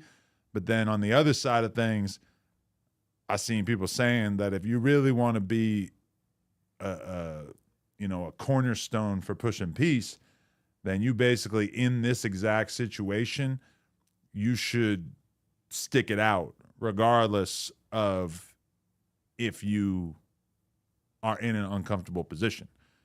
Because let's be real, if he had stood there and just argued with E-Dogg for, an hour, they probably could have come to a resolution. But then at the same time, you don't know if E-Dogg got that pipe on him.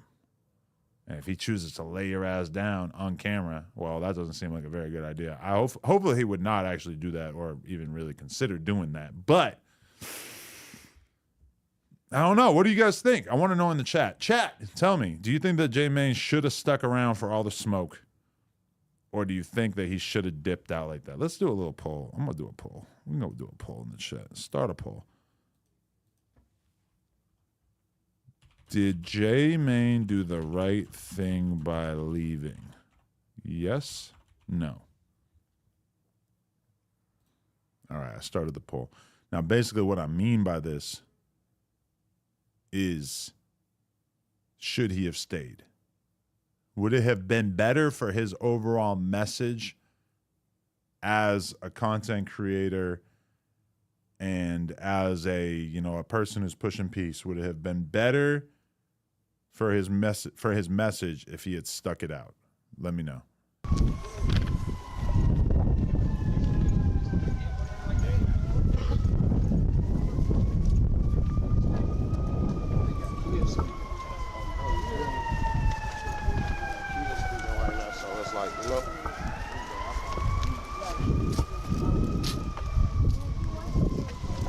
They got kids. He don't believe it.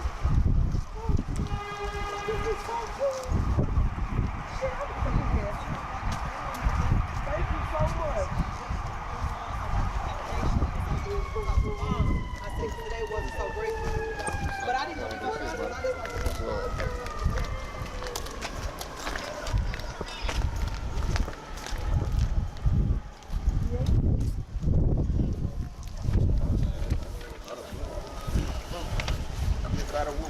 Big Herb donated $2, said, J-Main's pushing peace, Sharp is pushing piss. I'm just reading it. Kemet Dank, I'm about to play your shit, don't worry.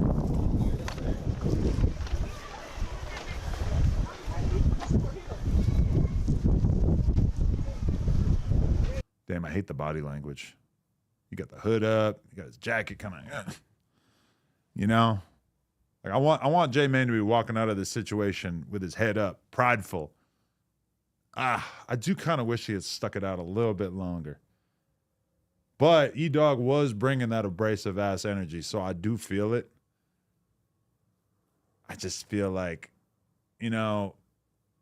maybe it would have got a little bit more respect if he had hung out and just argued for a little bit longer.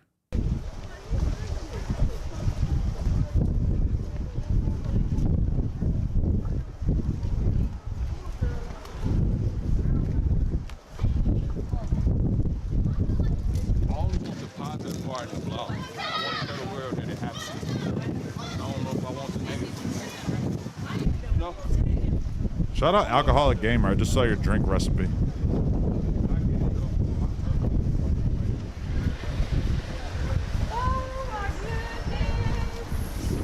Who is this in this?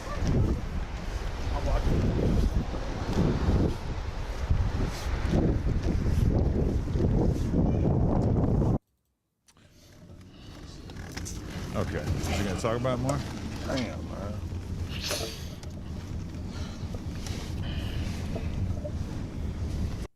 I mean, definitely, like, I'm sensing a different emotion in his face. I wonder if he feels in any way kind of like, ashamed or upset about how that just went down. I'm not really sure. On a Couch TV said, J-Main was smart. They don't care about shooting on camera. Well, damn. I hope that they do care about shooting on camera because that would be so fucking ignorant and crazy. But, yeah, he probably did do the smart thing.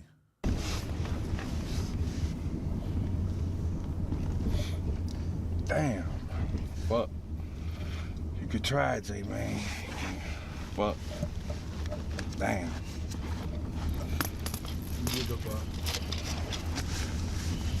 You extended your hand. He crying. You think that was crying? Wait. We had a lot of good. Do you think that were there tears?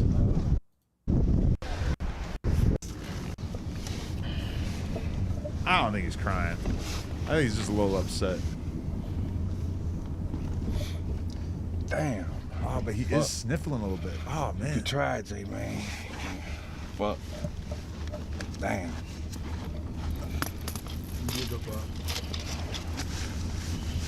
You extended your hand. Wow. That was crazy. He was it's not like he was wiping tears from his cheeks, but he did seem a little sad. Damn. I'm going to be real. That just made me way less interested in going to to O-Block or these places in general, man. I don't know, man. That was a little weird. I feel like they just ought to okay. They just ought to give the man a little bit more respect because he's doing something that nobody else in the history of the drill culture has ever done. And to me, that, that's important. That says a lot. I think that he should get a little bit more respect for it. But also, E-Dogg has more of a direct complaint than most people because he actually, is he more recently felt some of the aggressive negative energy that you saw in that DJU clip from J-Mane, where he's kind of joking around, making light of it a little too much. We probably didn't even see every last thing he said about him, but okay. I don't know. Honestly. That was kind of wild. I think he should have that conversation with E-Dogg before he goes back. That's what he's going to have to do. He's going to have to get cool with a lot of people on a one-on-one level. I just think a little bit more,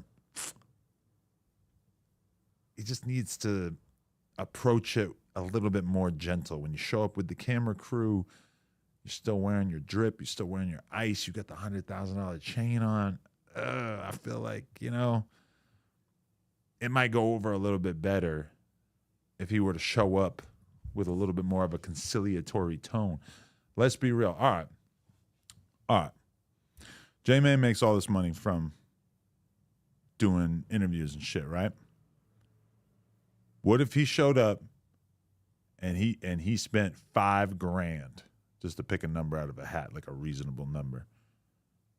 Maybe $3,000, $4,000. If he spent some money to, do some shit for the kids, give away some food, some turkeys, whatever the fuck it is,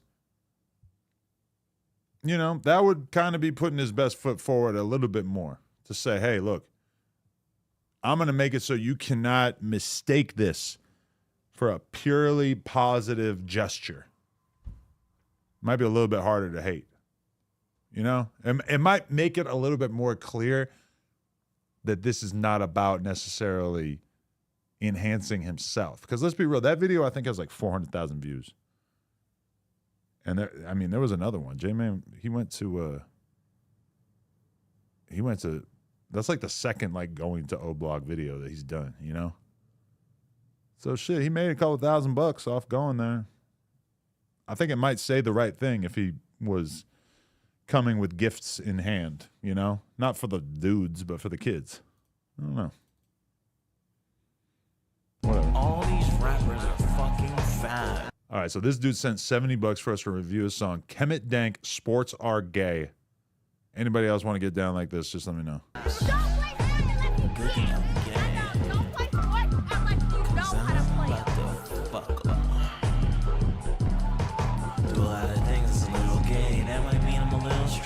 me tell you about all the things people tell me that's gay. Let me tell you about all the things people tell me that's gay. Let me tell you about all the things people tell you that's gay. What? Let me tell you about all the things people tell me that's gay. Put my finger in my A every time I wash my plate. Somebody told me that's gay. Somebody told me that's gay. He said, I put my finger in my A every time I wipe my plate. People tell me that that's gay. What the fuck am I watching? More water from the bidet, squirt it out every day. Somebody told me that's gay. Somebody told me that's gay. That's gay, I don't want to be straight. So that's gay, I don't want to debate. Haven't you heard I'm a masturbator? That's gay. Not masturbator. Well, while we're on the subject of masturbating, I'm gonna tell you all the things I think are gay. Sports gay, all of them gay. If you watch me, you're a little gay. Come on, bro, that's bro shit to me. How the fuck are sports gay? Or watching men get sweaty with other men and you don't call that gay? And you get excited watching it. That sounds super gay. There's 5 tiers to gay sports and I'm gonna list them all today. Level 1 skateboarding, BMX gay. Gymnastics also gay. Level 2 curling, golfing gay. Archery is also gay. Level 3 lacrosse. Archery is also gay. This would have seemed so much funnier to me when I was 19. Literally, if I knew about this when I was 19, I would have thought it was the funniest thing ever.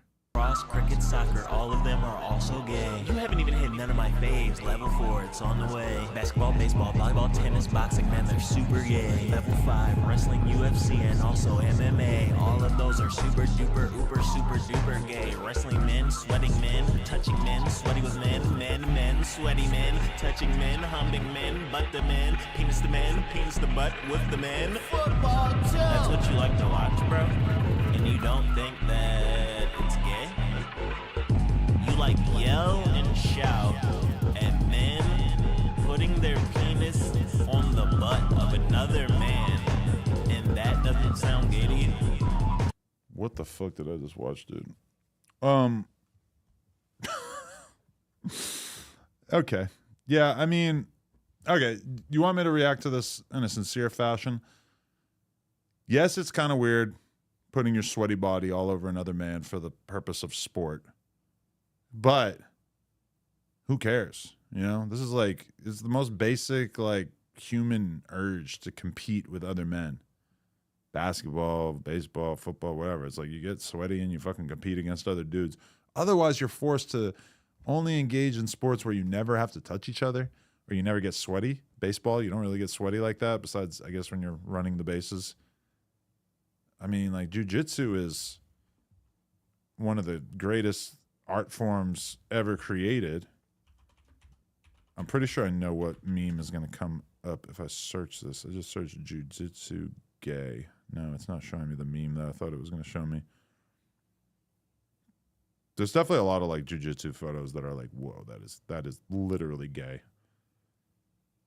But I don't agree. I think you need to take a look in the mirror, bro. You might be a little gay. It's America. Everybody's a little gay. It's America. Everybody's a little racist.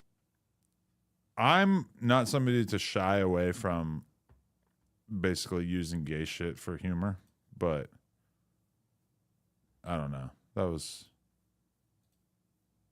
rough. I mean, people are talking about how Lush has some crazy art going. He's like beefing with some fan. I don't really know what's going on with that. 434 votes. 81% say J Mane did the right thing by leaving. So I guess we can authenticate his behavior. He did the right thing. A lot of people are saying. Word on the streets. All right, you guys want to hear Joe Budden talk about me? The thoughts? Let's go. 249 is what they're saying. This is when I get mentioned. I'm not even Hey, 3 weeks. I ain't gonna lie. In 3 weeks, we out. This nigga, yo. In 3 weeks, we out. Me, you, and Mark. Let's do it. Me, you, and Mark. And Keno. And if Keno come, Corey will come. Us, Roman Bar, something they got to deal with on Thursday night. Shout out to Rex. Hey. Yo, real quick, everybody mute up with Flip, You I got guess. permission slip? I got 2 weeks notice. Put it in there. My request right now. Got you. Damn, man, fuck. I forgot it was only my G card in the cabinet. Yeah. Damn. Yeah, I ain't you. Yeah. A&D. Shout out to AD. Peace, nigga. Shout out to AD. That's my man. That's my man. I love AD. Adam 22. Were they talking about a different AD? A&D. WD. WD 40, nigga. And A&D. And shout out to AD. Peace, nigga. Shout out to AD. That's my man. That's my man. I love AD. Adam 22. I ain't going. All right. So let me explain to you what happened. And I'm gonna play this video for you guys just in advance so I can make Joe Budden look extra retarded. I did a reel, and it was a sarcastic reel. It was clearly intended to be a joke. Joe Budden did not pick up on the sarcasm. Let's watch. One of my all-time favorite rappers. I just wanted to sincerely apologize to you for Break Baby's remarks, the bussy thing and whatnot. I feel like this is partially my fault because by bringing him onto the podcast, I feel like I kind of opened the door for this sort of white boy humor to be leaving his mouth. And I just don't want to be part of the problem. So as a result, I will be forcing Break Baby to take a leave of absence. I'm going to be sending him to a rehab facility in which they'll be doing some sort of electroshock, anti-gay therapy on him. I just don't want to risk another episode that offends Big Goo-Wop. So, yeah, that's going to be happening. You probably won't see Break Baby on the channel for a while, but Okay, so let's just take a quick look at the chat. Now, these are just random people in the chat. Obviously, these are not professional podcasters or people that are necessarily even incentivized to have, serious takes about this content. But blink twice if you're in danger, laughing emoji. Laughing emoji.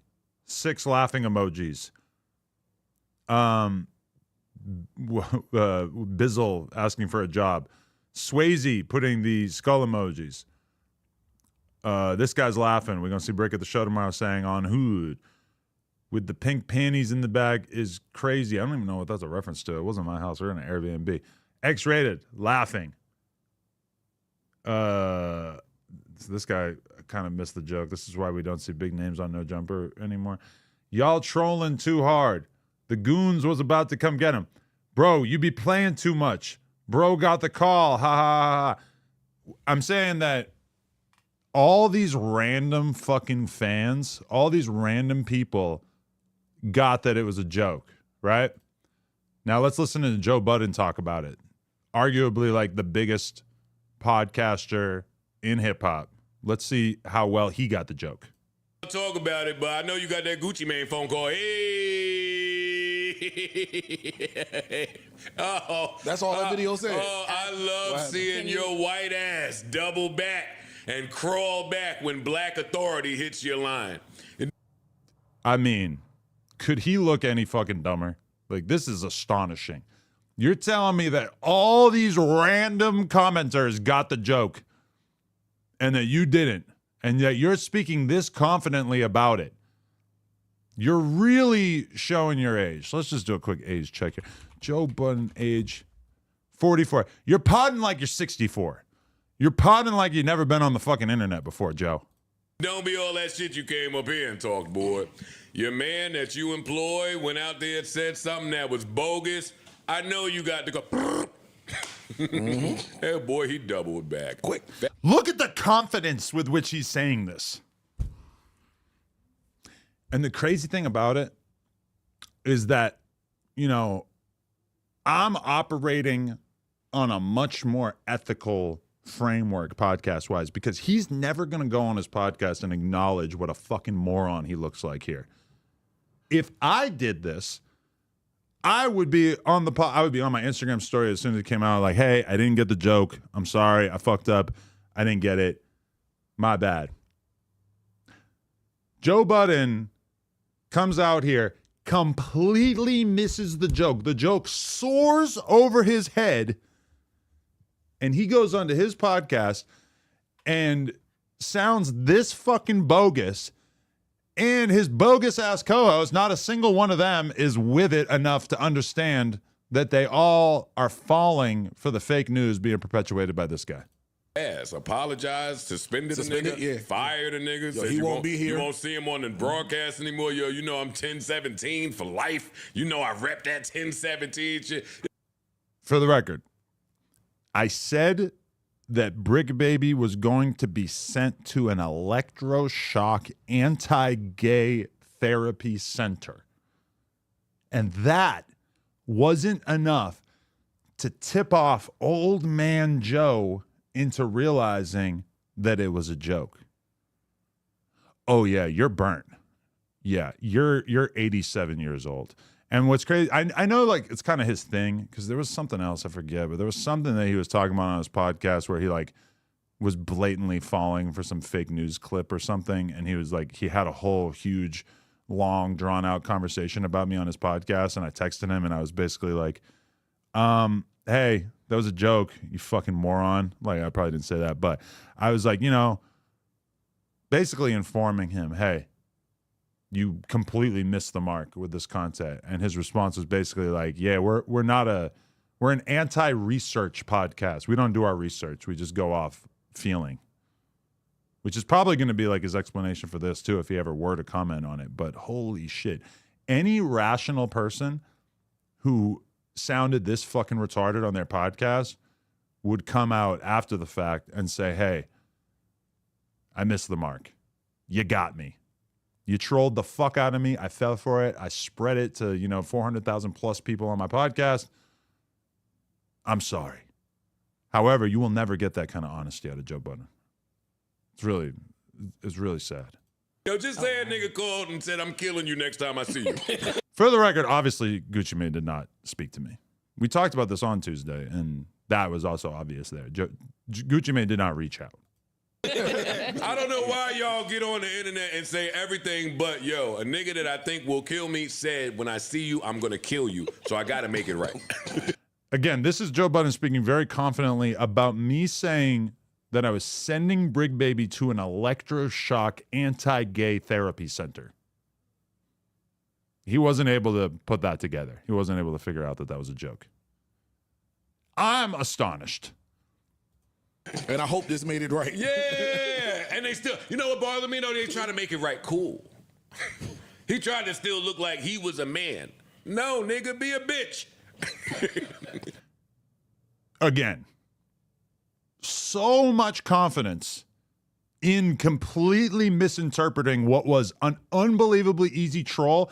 And like every random person, you guys in the chat, you guys are all, no shots. You guys are just kind of like random dudes, right? You're just random people watching a stream.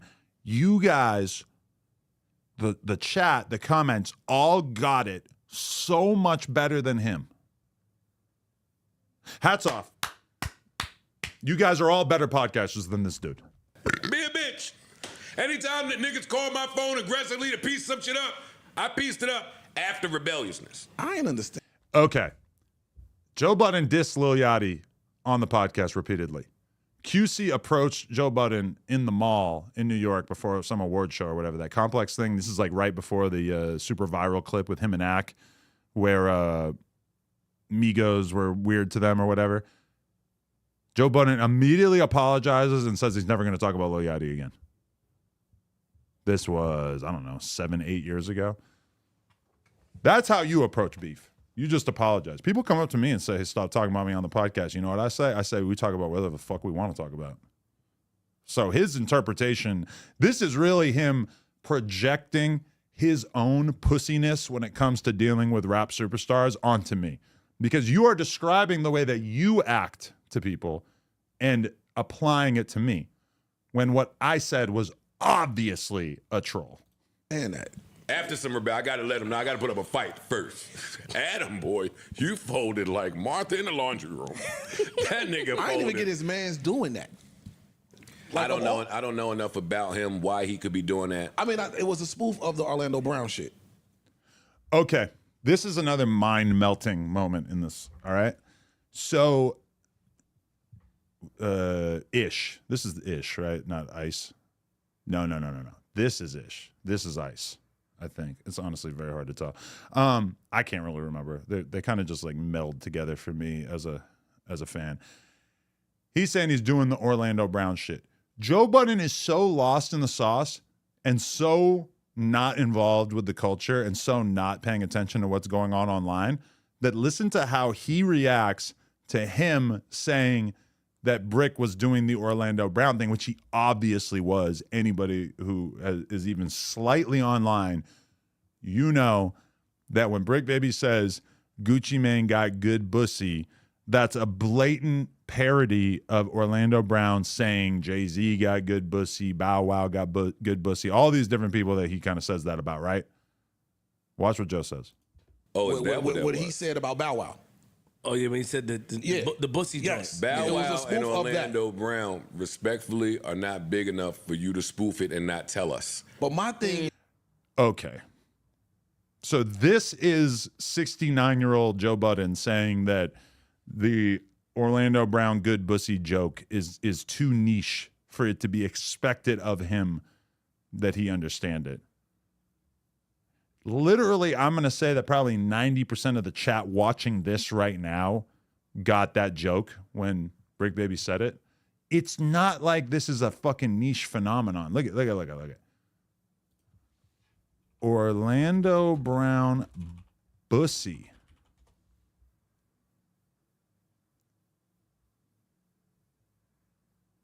Well, I can't claim that the clip that he did with me, because he says Jay-Z and Shaq have good pussy, 16K. But the full episode has like over 1 million views. And there's so many more. Now, it's not like they're probably going to put bussy in the title, but look at it. Bow Wow. I mean, this was like a very big thing.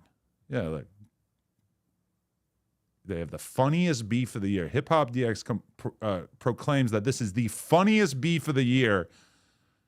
And Joe Budden is so lost that he says that it needed to be explained more explicitly for him. Mind blowing. Is even if you are spoofing it or doing something, why you pick Gucci Man to do that to? Not Bow Wow and Orlando Brown, because it was Orlando Brown saying it. It wasn't. Oh Bow God, Wow. I see what you said. Okay, I think you said Bow Wow. I'm sorry. Bow Wow's big. Pause. Queen's Flip also completely lost, has no idea what they're talking about. And then the other thing too is he just goes, he said, why pick Gucci Mane to do this about? As if Brick doesn't know him, as if Brick and Gucci don't have an extended history going back over 10 years. Pause, my Eskimo brother. Yo. Pause, my Eskimo brother. What the fuck is wrong with you, Skittle? That's my man. Yo, I don't do beef with my Eskimo brothers, except for him. Everybody else, I'm flying. Doesn't he beef with Drake all the time? With. Yeah, no, I just thought that was crazy. Yeah, I just thought that was me crazy. too. That's all. Good for you though. Good. Look at how confidently he misses the mark. This is a sad state of affairs when Joe Budden goes on his podcast and takes such an epic L to the 22-ster. Like, just completely missing the mark. Crazy. Good for you. Playing around. What else? I'm on hot topic, fast shit. I'm on fast shit. What do I? You really are on fast shit because you really missed the mark on that one, Joe. I'm disappointed in you as a podcaster. To any honest podcaster, they would probably take that moment and use it for a little bit of self-reflection of like, oh shit, maybe I need to pay a little bit more attention to what's going on out there in the world. But somehow I assume that we're like not gonna get that from Joseph Budden. Really kind of sad. Okay, let's move on a little bit here. That was admittedly a little lackluster, but yeah, I don't know, man. You look up to someone as a podcaster or whatever for a long time, and then you like eventually kind of like get to their level, and then you realize you're better than them at what they do, which is kind of sad. Oh, shit. Rugrat and BLP Kosher. I'm not going to watch that right now, but I encourage everybody to watch that. Rugrat's going crazy and Kosher, too. So, okay. Chucky Wackham is an OTF artist signed to Lil Durk. He's been signed to him for a minute. He is very, very hot in these streets. He's doing over 1 million views on every single video he uploads. And him and DJ Bands, who's like the official OTF DJ, they got kicked out of Chief Keef's show in Atlanta. Yeah, man, you niggas, hey, you niggas ain't fucking with us, man. Diamonds on the pants. I'm in the Maybach and the blankie. I'm not even from Atlanta. With a Bengals cover on my shit. Hey, Louis on the jacket, cuz fuck the Roxy Center on. Jesus Christ, I bomb that bitch. Yeah, fuck the Roxy got Center. water all on them, all type of shit going on. I got all this water on the Glacier. motherfucker. They done try to kick a motherfucker out. Fuck the Roxy. Hey, you bitches is $1 hoes, man. Yo, y'all know what it is. Y'all know that it ain't phone them and phone the Mets. Now, I feel like this right here is a little deeper than just whatever the hell they think, because obviously in Atlanta, OTF is known. You feel me? Especially with just the gang indictments that Fonnie Willis said she was gonna hand down during this whole YSL shit. So we don't know why these guys got kicked out of the show. They're not really like making it clear. I would assume it doesn't have anything to do with Chief Keef. I mean, it's almost certainly unrelated to that, right? But I don't necessarily have information about that right now. That would be nice to have information about that, but I don't know why they would have got kicked out of the show. Okay, yeah, look. Chief Keef didn't kick them out the venue. The venue did. They were kicking people out for smoking. That's why they're dissing the Roxy Center. So they were smoking weed in the building. In California, I don't think you would ever get kicked out of a business for that, or out of a venue for that. But apparently that's a possibility when you're in Chicago. Or no, they were in Atlanta. Man, shit, Atlanta got legal weed, don't they? Were they just in the crowd? I don't think this is like a Chief Keef anti-OTF thing by any means. It seems very, very unlikely.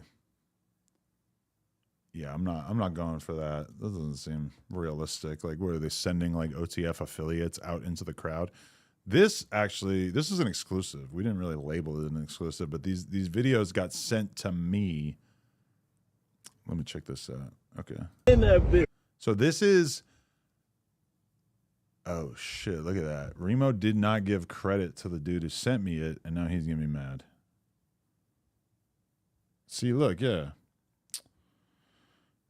My bad, man. I told Remo I'm gonna bitch at him now. Remo, you fucking jughead. What are you doing? I sent you his account so you could credit him. Please fix it. I mean, come on. Remo, I sent you the 2 clips and then the screenshot of his account, and you didn't credit him. So this is, let's just credit him here.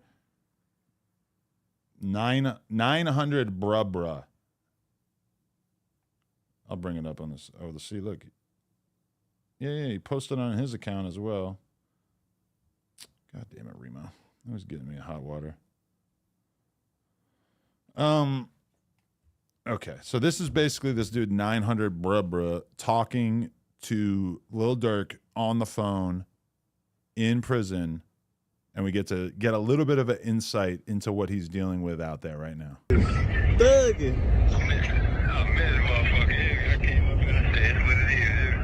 I'm on mama. Hey, I know you in that bitch with your feet kicked up. I'm telling niggas, I already know.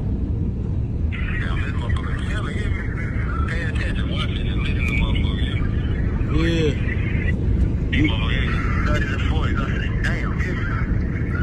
Yeah. Hey. If you need me, you know it's good, man. I got something. This call was from a federal prison. You said what, bro? I said I know you're a rich ass nigga, but if you need anything, you know I got you. You know I appreciate it. You know the thought that count, Yeah, hell yeah. I know how that shit be, but it don't matter, but we ain't never moved off money. Hey, you really moved off money. Except for that first time. Once it was that, it was that. Once it was like then, it was everything was history. Yeah.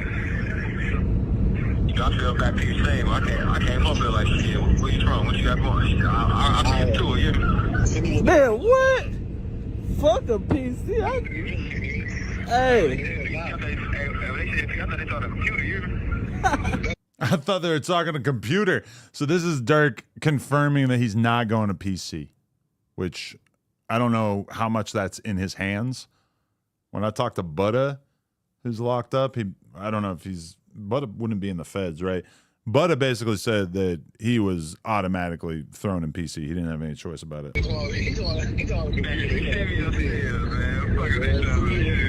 Hey, I respect your mom forever. Fuck a PC. Yeah, downstairs they be like, man, you know you, man, send me upstairs. Whatever it is, I gotta adapt to it. Nah, for sure. Can't go no more for the PC and come out acting all crazy. Man, that's crazy. You in there with blood, that's my nigga. Yeah, no, he's solid. We in this motherfucker kicking it. It's 1,000 motherfuckers there. Yeah. My dog will rock for sure. Moved off money. All right. Well, that was enlightening. Turns out he's seems like he's in good spirits, to be totally real. Like, just seems like he's kind of got his head on straight. Doesn't seem stressed out. So that's nice. Let's tune into this. Wallow and Gilly give some life advice to Kodak Black. Don't ever doubt yourself. You got them babies counting on you. Look at me, man. So, like, they went and did an episode of $1 Million Worth of Game, and it is only like 44 minutes long, which, given how many ads they do on that shit, it does seem like that basically means that it's probably like a half hour total of content. I don't know how that ended up with them in the parking lot and why he's sitting on a parking block, but let's see what else you got to say. And keep in mind, this is coming on the heels of Kodak going on, what was it, Kai Cenat, and blatantly seeming like he was off drugs. Mm-hmm. Not to mention popping a perk on camera. Listen, you special. Don't ever doubt yourself. And you got them babies counting on you. Now, There's gonna be times where you're gonna doubt yourself, you're gonna be in pain, but them babies counting on you. You gotta be here. And I'm telling you that because a lot of people get around you and they see your success and they say, oh man, a lot of people need you, and they yes man you. I ain't here to yes man you. You know me, every time we connect, you know I got love for you. Not because I need you, I got love for you because you're a young cat and I was young, Gil was young. Live. And I'm telling you that because you see that love that lady get, you see how you light up when I talk about your babies? Live. These people want to laugh, they want to joke, they want to criticize. They don't know your pain, I don't know your pain. But I know one thing, them babies counting on you, your family counting on you, and you're talented. You got something that, I'm talking about. Look at me, man. Listen, you special. A lot. All right. I respect Wallow doing the inspirational speech thing. But I'm going to be real. If somebody starts bringing that shit to me, I ain't going to even know what to say. Like, oh, people are counting on you. Like, I know all that. But I'm out here getting fucked up and rapping. And maybe I'm just not ready to change. I don't know if an inspirational speech is going to necessarily get me off that parking block. Brothers ain't here no more that had the opportunities you had. Some of them in prison, some of them dead. And they looking at us like we just some niggas that don't give a fuck. We junkies, we are criminals. That's what they think of us. Boy, we got to learn how to change the narrative, brother. You got a lot of people watching you, a lot of young people watching. You see them babies? You see how they take advantage of that and live. Don't hurt yourself, brother. And that's why we come down here. Because everybody else want to laugh and talk about it and comment and critique you. Fuck all that. It's about what you feel inside of yourself, but you got to understand this. Queen, Prince, King, Isabella. What's a lot of brothers? Prince, King, Queen, Isabella. Prince, King, Queen, Isabella. They counting on you. Don't play them. Are those his kids' names or something? Them babies. Don't sell them babies out. Live for them fucking babies. You hear me? Yeah. I love you, man. You hear me? I love you, man. That's a boomerang. Why you got the rating? My wet. I love I ain't you. gonna lie, right? I'ma just sport a woman right now. You hear me? Prince. Man, you know, if you want to give me this in kind of inspirational speech, like, okay, if you, this is like the kind of speech you give to somebody that you consider like so down bad that you got to talk to him like a kid, right?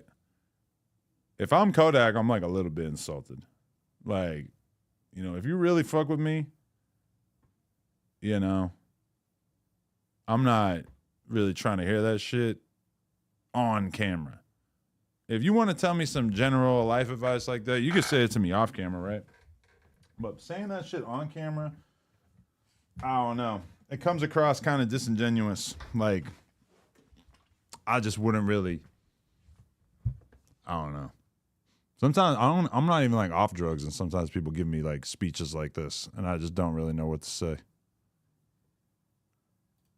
You know, like I can't, like this person who's about to get banned. This is why you aren't the culture, Adam. Your interview with Kodak went way different. Yeah, can you imagine if I had Kodak on there and basically gave him like a lecture about how he needs to stop getting fucked up? Like, that would have been cool off camera, but I don't really like understand the logic of doing it on camera and making content out of it, especially when you're like, okay, this is what I want to know, actually.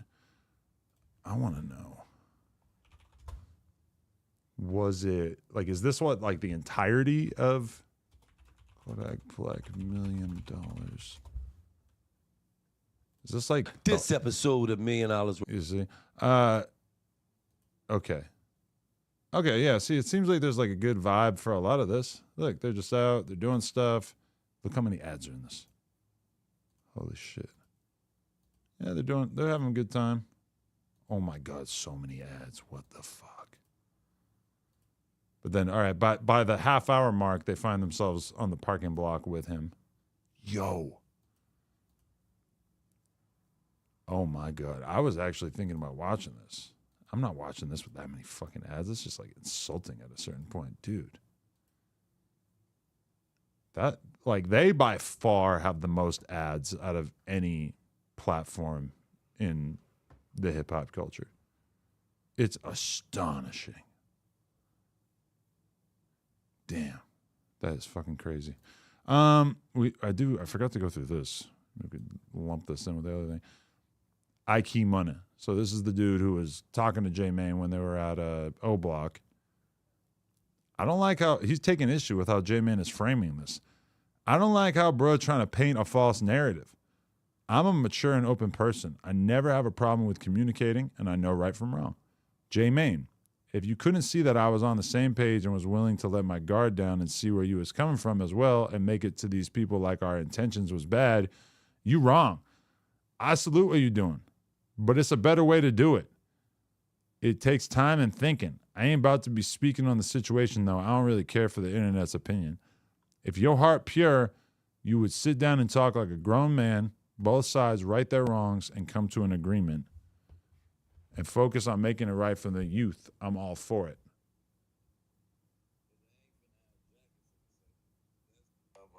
Yo. That's what you do gotta get now. Yo, I'm on stream, just so you know. Oh, my bad.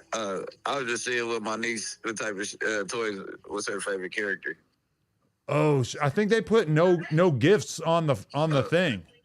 That's cool, but I still... Okay. She fucks with Barbies. Okay, I'll send it to the house. She fucks with the princesses. All right. All right, easy, cool. Tell her I got Princess Barbies in my room. Tell the stream that I sit around with Princess Barbies and Vaseline. That kind of works. That kind of makes sense. Hey, how you feel about Joe Budden thinking that I really fired you and because I'm a Gucci Mane dick rider? Hey, Joe Budden is old as hell. He shouldn't be he's not involved in the young media, and he's mad because you're 40 and still involved with the youth. You can't keep up with the plays, man. But he thought he didn't get the Orlando Brown bussy thing at all.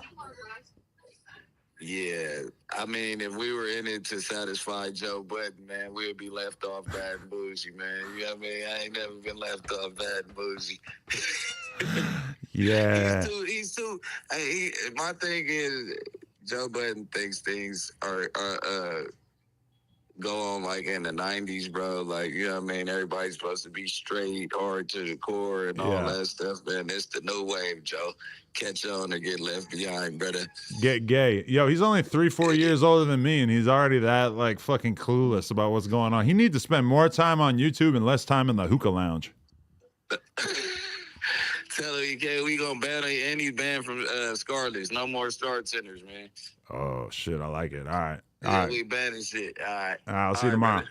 Appreciate you. Right. Brick, not the trick. Okay, continuing on. If your heart pure, you would sit down and talk like a grown man, both sides right their wrongs. This is not the right form of right, for the record. Come to an agreement and focus on making it right for the youth. I'm all for it. Well, see, he used the correct right here, right after. Let these people know how good shit really went despite the personal situation with you and another grown man, talking about E-Dog.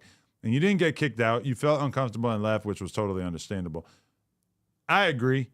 But also, it was getting kind of hot and hectic there for a minute. You know, it definitely felt like the shit might have gone in a different direction, you know?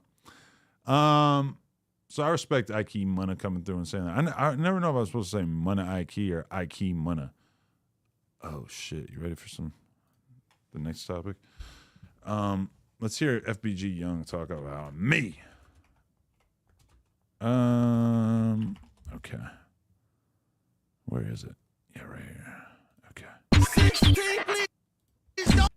But what you think about the interview with Ruger and Adam and on No Jumper? Who do you feel was right in that situation? That's the first question. You better be real careful with your words here, FBG Young. Alec956X. Adam, when you gonna interview Rob Banks again? He out here doing this thing and dropping back-to-back heat. Honestly, I feel like I was supposed to interview him a couple years ago, and it fell apart at the last minute or something. But I think I agreed to interview him a year or two ago, so I don't know. Automatically gonna feel like Ruger was wrong, because it's come on, bro, you shouldn't even been there. You have no reason to be on the nigga platform again, you know? Yeah. And then it's yeah, that's what I'm gonna say. So why What does that even mean? He has no reason to be on the platform again. You're right. He asked repeatedly and made it perfectly clear that he didn't want to be left out of the interview. But yeah, you know, he chose to come on and he chose to, you know, try and use my platform as a way to get his message off. The only thing that upset Ruga was just that I stood in between it and didn't just bow down to whatever narrative he was trying to get off, you know? You say he had no reason on being on the platform? Cause it's like when niggas get on certain platforms, they look at platforms to benefit them. That's most time they reason to being there. I don't think that platform really was gonna benefit him. And he sat down and didn't go the right way the first time. What was your the outside looking in just be like, you need that platform? Why the fuck would you come back? Type shit. Realistically, who else is gonna interview him? You know, no shots at Ruga, but it's like he been on Vlad. Vlad's probably not trying to have him on like every other month. No Jumper is the biggest platform that he's got that is willing to entertain him. I think his intention was to get Adam to understand something. Yeah, for sure. But Adam taking his threats instead of like... I know that was his intention. I'm just saying on it. No. I wasn't taking it as threats. I was taking it as bullshit. Again, I'm going to repeat this because I've been through this mad times. Ruga was trying to paint this narrative in which I just started talking shit to Wooski and Mama Duck. When in reality, anything I said to them was a reaction to, like, Wooski. Let's focus on just the Wooski thing. He dissed my girl and he dissed my kid. So I made fun of him getting shot in the head. You can't scold me for making fun of him when he came at me saying the most personal shit that he could possibly think about. The only way that you're able to get that narrative off is if you treat Ruga, or excuse me, if you treat Wooski like he's a fucking total retard who isn't capable of making, you know, doing battle with words. You're treating him like he's a kid, which I don't agree with. Because the truth is that he came at me saying crazy shit, so I responded saying some admittedly crazy shit, but I wasn't going to let Ruga sit there in my face and tell me how I'm the worst person in the history of the world just because I responded to him saying a bunch of shit. Now, the only argument you can get from that is that, oh, Adam, you said something with him and Cairo. Okay. But what I said to Cairo was nothing. You know?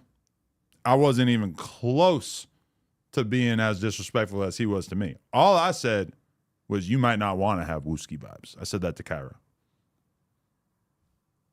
You can take that however the fuck you want to take it, but it's nothing in comparison to what he said to me. So in order, and that's the whole thing that was a problem with Ruga. He wanted to put the narrative out there like Wooski was somebody who deserved to be handled with kid gloves, right? It's not how I was comfortable engaging with it. I was going to correct the record and make clear what actually happened. Ruga didn't want to even be in a conversation in which I had the power to correct the record. So he decided he wanted to fight me. And somehow some significant percentage of the internet is actually swayed by this. Outside looking in though, like, bro, are you back? You feel me? So would you say, like, in that altercation, like, even though Ruga was the aggressor, do you feel like Adam took the W? Ain't nobody take a W at the, really though, because it's like, as far as the internet side, he got the W. But like reality, nobody took the W type shit. It just, to me, I just, like, you had no point, you had no reason of being there and trying to explain your issue to somebody who ain't listening. That's the problem. I was listening. I was like mega listening and engaging with the conversation substantially, you know? Like I actually was trying to have a real conversation and Ruga was so overwhelmed by that he decided that he wanted to fight. Type shit. Yeah. I be hating how he spent things though. Like, cause he'll make it look like, oh, Ruga was mad cause Adam was flirting with Mama Duck. I'm pretty sure that's the least of that man worries. That's you know, when he say playing Mama Duck, it's more so the disrespect part. Or like, okay, so Mama Duck was flirting with me, and me joking around about her flirting with me gets spun as like me disrespecting her. That's another good example of just straight up bullshit that I was combating that made Ruga so mad that he decided that he wanted to fight by me saying that like, oh, Mama Duck was flirting with me. That was so upsetting to him, even though that is the reality of the situation. So me sitting across from Ruga telling him things that actually happened was so upsetting to him that he decided that he wanted to fight. And I'm just not going for that. You know, you're not going to come into my building and tell me how you're going to beat me up because you don't like my opinion or you don't like my ability to get my point across better than you. Well, even with the Wooski shit, he twisted and be like, Wooski said something to me. And it's like... That was false, though. Wooski I don't even know Wooski, but from what I hear, he don't even be want to fucking talk. Yeah, so it's like... Okay, well, someone controlling his Instagram said that. Now, a lot of people say it's his girl running his Instagram. Okay, sure. Well, she's the one who said it then. Using his Instagram, we are going to treat those words as if they came directly from you. Why would he just, out of all people, just DM Adam? I posted the fucking DMs. 16, what are you talking about? I posted the DMs. You want me to post them again? First. Yeah. I seen how it played out. These people are just talking. But then it's like this to me, like a lot of people, and I know that was false about Wooski, but a lot of people like bring certain situations on themselves. Now, this is how much misinformation there is. That he just, 16 said that's not how it went down, and then Young says, I know it was false with Wooski. What is the false part? You guys are both sitting here in a completely fictitious, false vortex of lies, acting as if you have a point. They're not dealing with any kind of like substantial issues. They're not even dealing with the reality of what happened. When they be on the internet. So I can't go out my way to speak and take up for a motherfucker. Like half of the time it's be like 50-50. Like the motherfucker who be talking be right sometimes. You feel me? So like a lot of people bring that shit on themselves. So I can't be going up there and super trying to defend them. So it'd be like you be still looking goofy in a certain way type shit. Even if your point is right. Like Ruga was right about everything he was saying. No, Young, you are complicit in this bullshit narrative. What was he right about? Explain yourself. But it's like Mama Duck be on the internet too to give people a reason to voice their opinion on the shit, you know? Yeah. So it's like you can't overly take up for that shit, you know? Yeah. That's why, you know what, it wasn't really just, it was a lot of different things. You know, it's the Wooski shit, it's the Mama Duck shit, it's the, he told him don't ask him about the billionaire shit, it's the him calling him a bitch online shit, you know? So it's like, it's all of that. But like, just me paying attention to the shit, from what I remember, it was an interview with Say Cheese and Cairo, and he said something about Wooski vibes. See, now they're like just barely beginning to talk about what actually happened that caused this conflict. Like it took them this long. And Adam said, you don't want to have Wooski vibes these days. And then try to cop out and say like killer vibes. But if it was killer vibes, he wouldn't have said these days. I think I said. Obviously, it was the killer vibes. That's what Sean Cotton said in the first place. I was referencing what Sean Cotton said, where he said he said about Cairo, he said, I don't think he's got Wooski vibes, meaning to say that I don't think he's a killer. He doesn't come off like a killer, which is kind of ironic given what Cairo is locked up for right now. Some shit like, I think nobody want to have Wooski vibes these days, like he a little off type shit. Yeah. So it's like and then he tried to say like Wooski just came out of nowhere and was in the DM type shit. Yeah. That is like people ignore that part. Or I don't think people ignoring it, but like he's really trying to spin that narrative. Yeah. And I be wondering like when you see things like that, how does like he fix that? You know? Like how does he fix that and then work with y'all? Cause like I feel like I might be wrong, but I feel like if I said that, I probably got shot by now.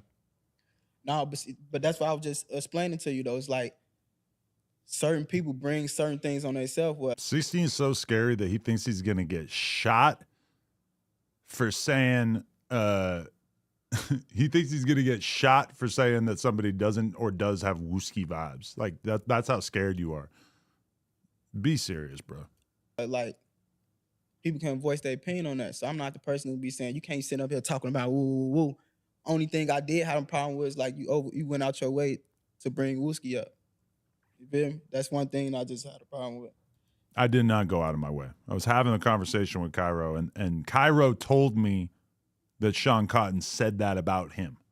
That's how Wooski got brought up. But you see how many little lies get wrapped up in these conversations? Oh, you went out of your way to bring Wooski up in the interview. No, somebody else brought him up. I just had one comment about him saying maybe you don't want to have Wooski vibes. But there's so many lies present in this conversation that it's pretty shocking. And I ain't really like feel no type of way because I understand why niggas do this shit. Like niggas got a whole business that they gotta keep running type shit. I just want a nigga know like, well, this shit real, boy. Niggas don't be niggas to be playing with just cause you think you on a camera, you know? Yeah. I don't know. I just be trying to figure this shit out because I be feeling like don't get me wrong, like I'm not perfect. I be fucking up, but like I don't be crossing that type of line unless like it's like it was warranted type shit, you know? Like I argue with people, I go back and forth, but I ain't playing about people getting shot in the head, shit like that. And I honestly feel like you don't feel like I'm wrong. Do you feel like I'm wrong saying like if that was me, something probably would have happened to me?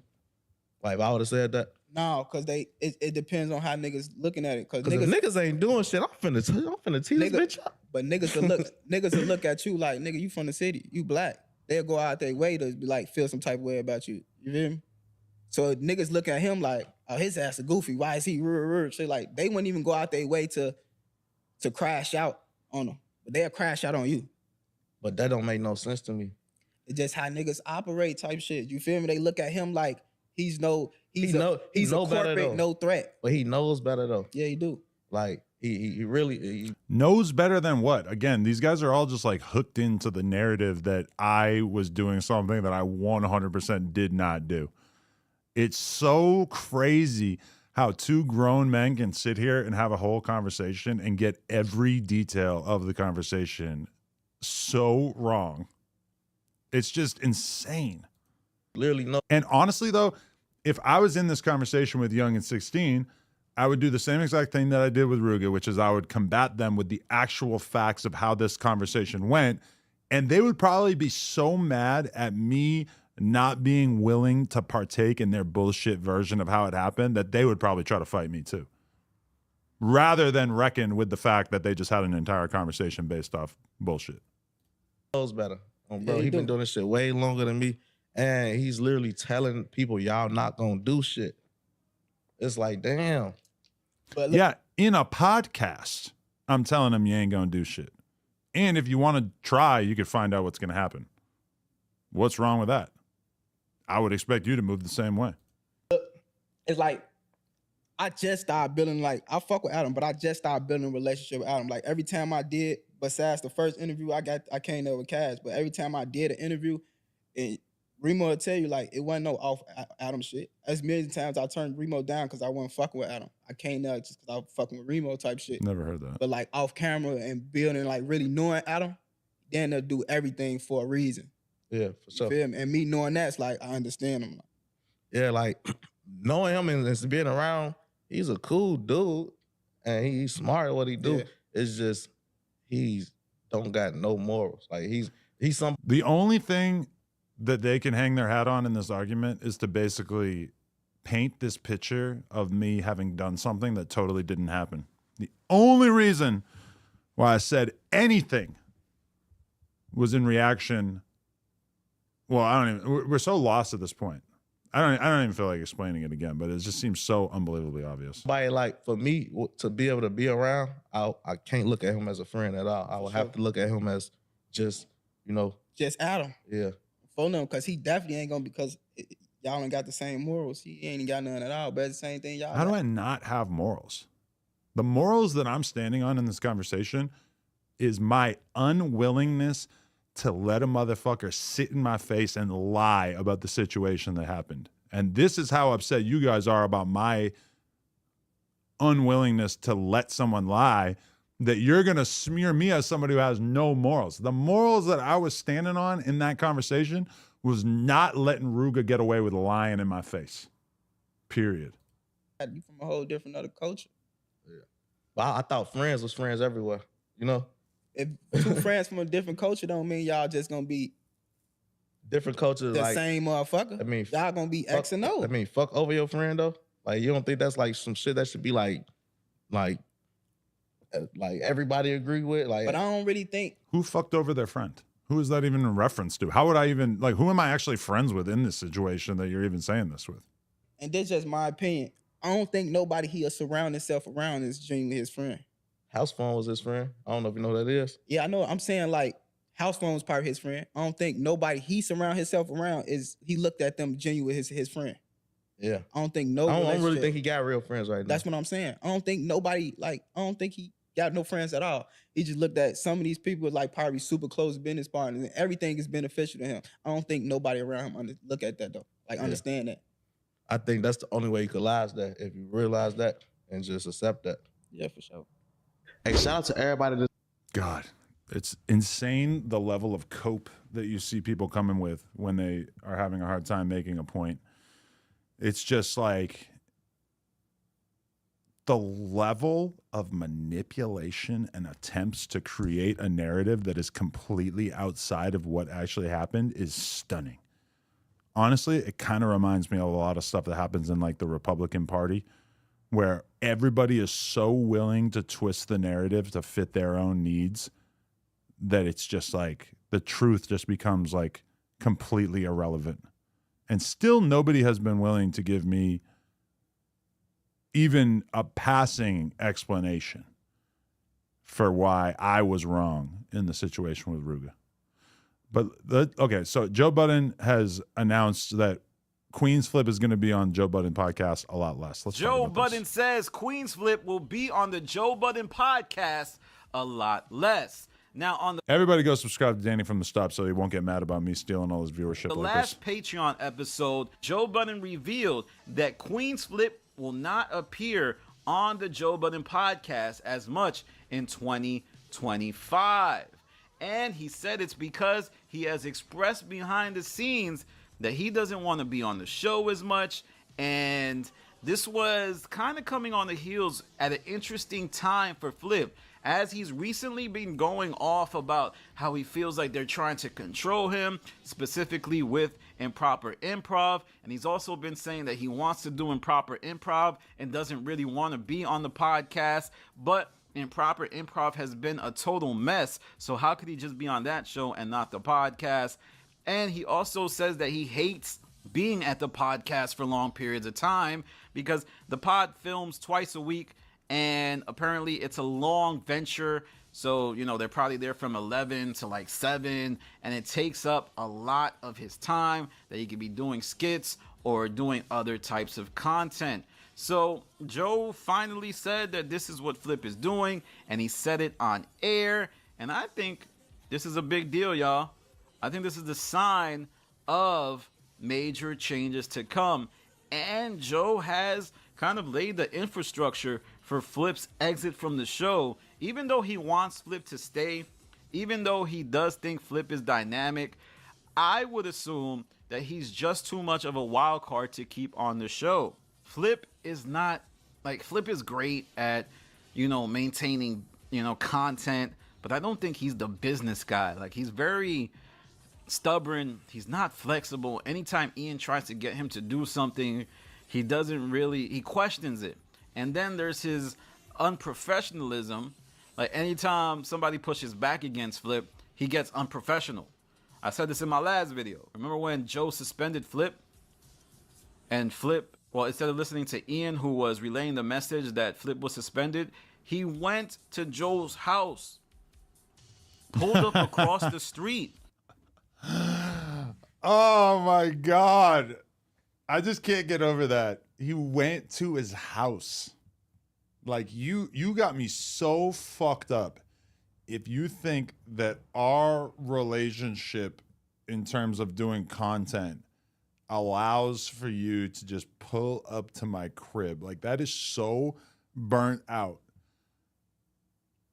I mean, honestly, that'd probably be your last day being a podcast co-host, as if, like, I told you were suspended and then you pull up to the crib. Like, get your fucking ducks in a row. It ain't happening. This is not how I'm communicating with you. Holy shit. Ugh. And he has a history of this. He did the same thing to Space when Space wanted to leave his show. So, I don't know. It is crazy to me how Joe said that Rory and Mal weren't mature. That Rory and Mal didn't know how to deal with business.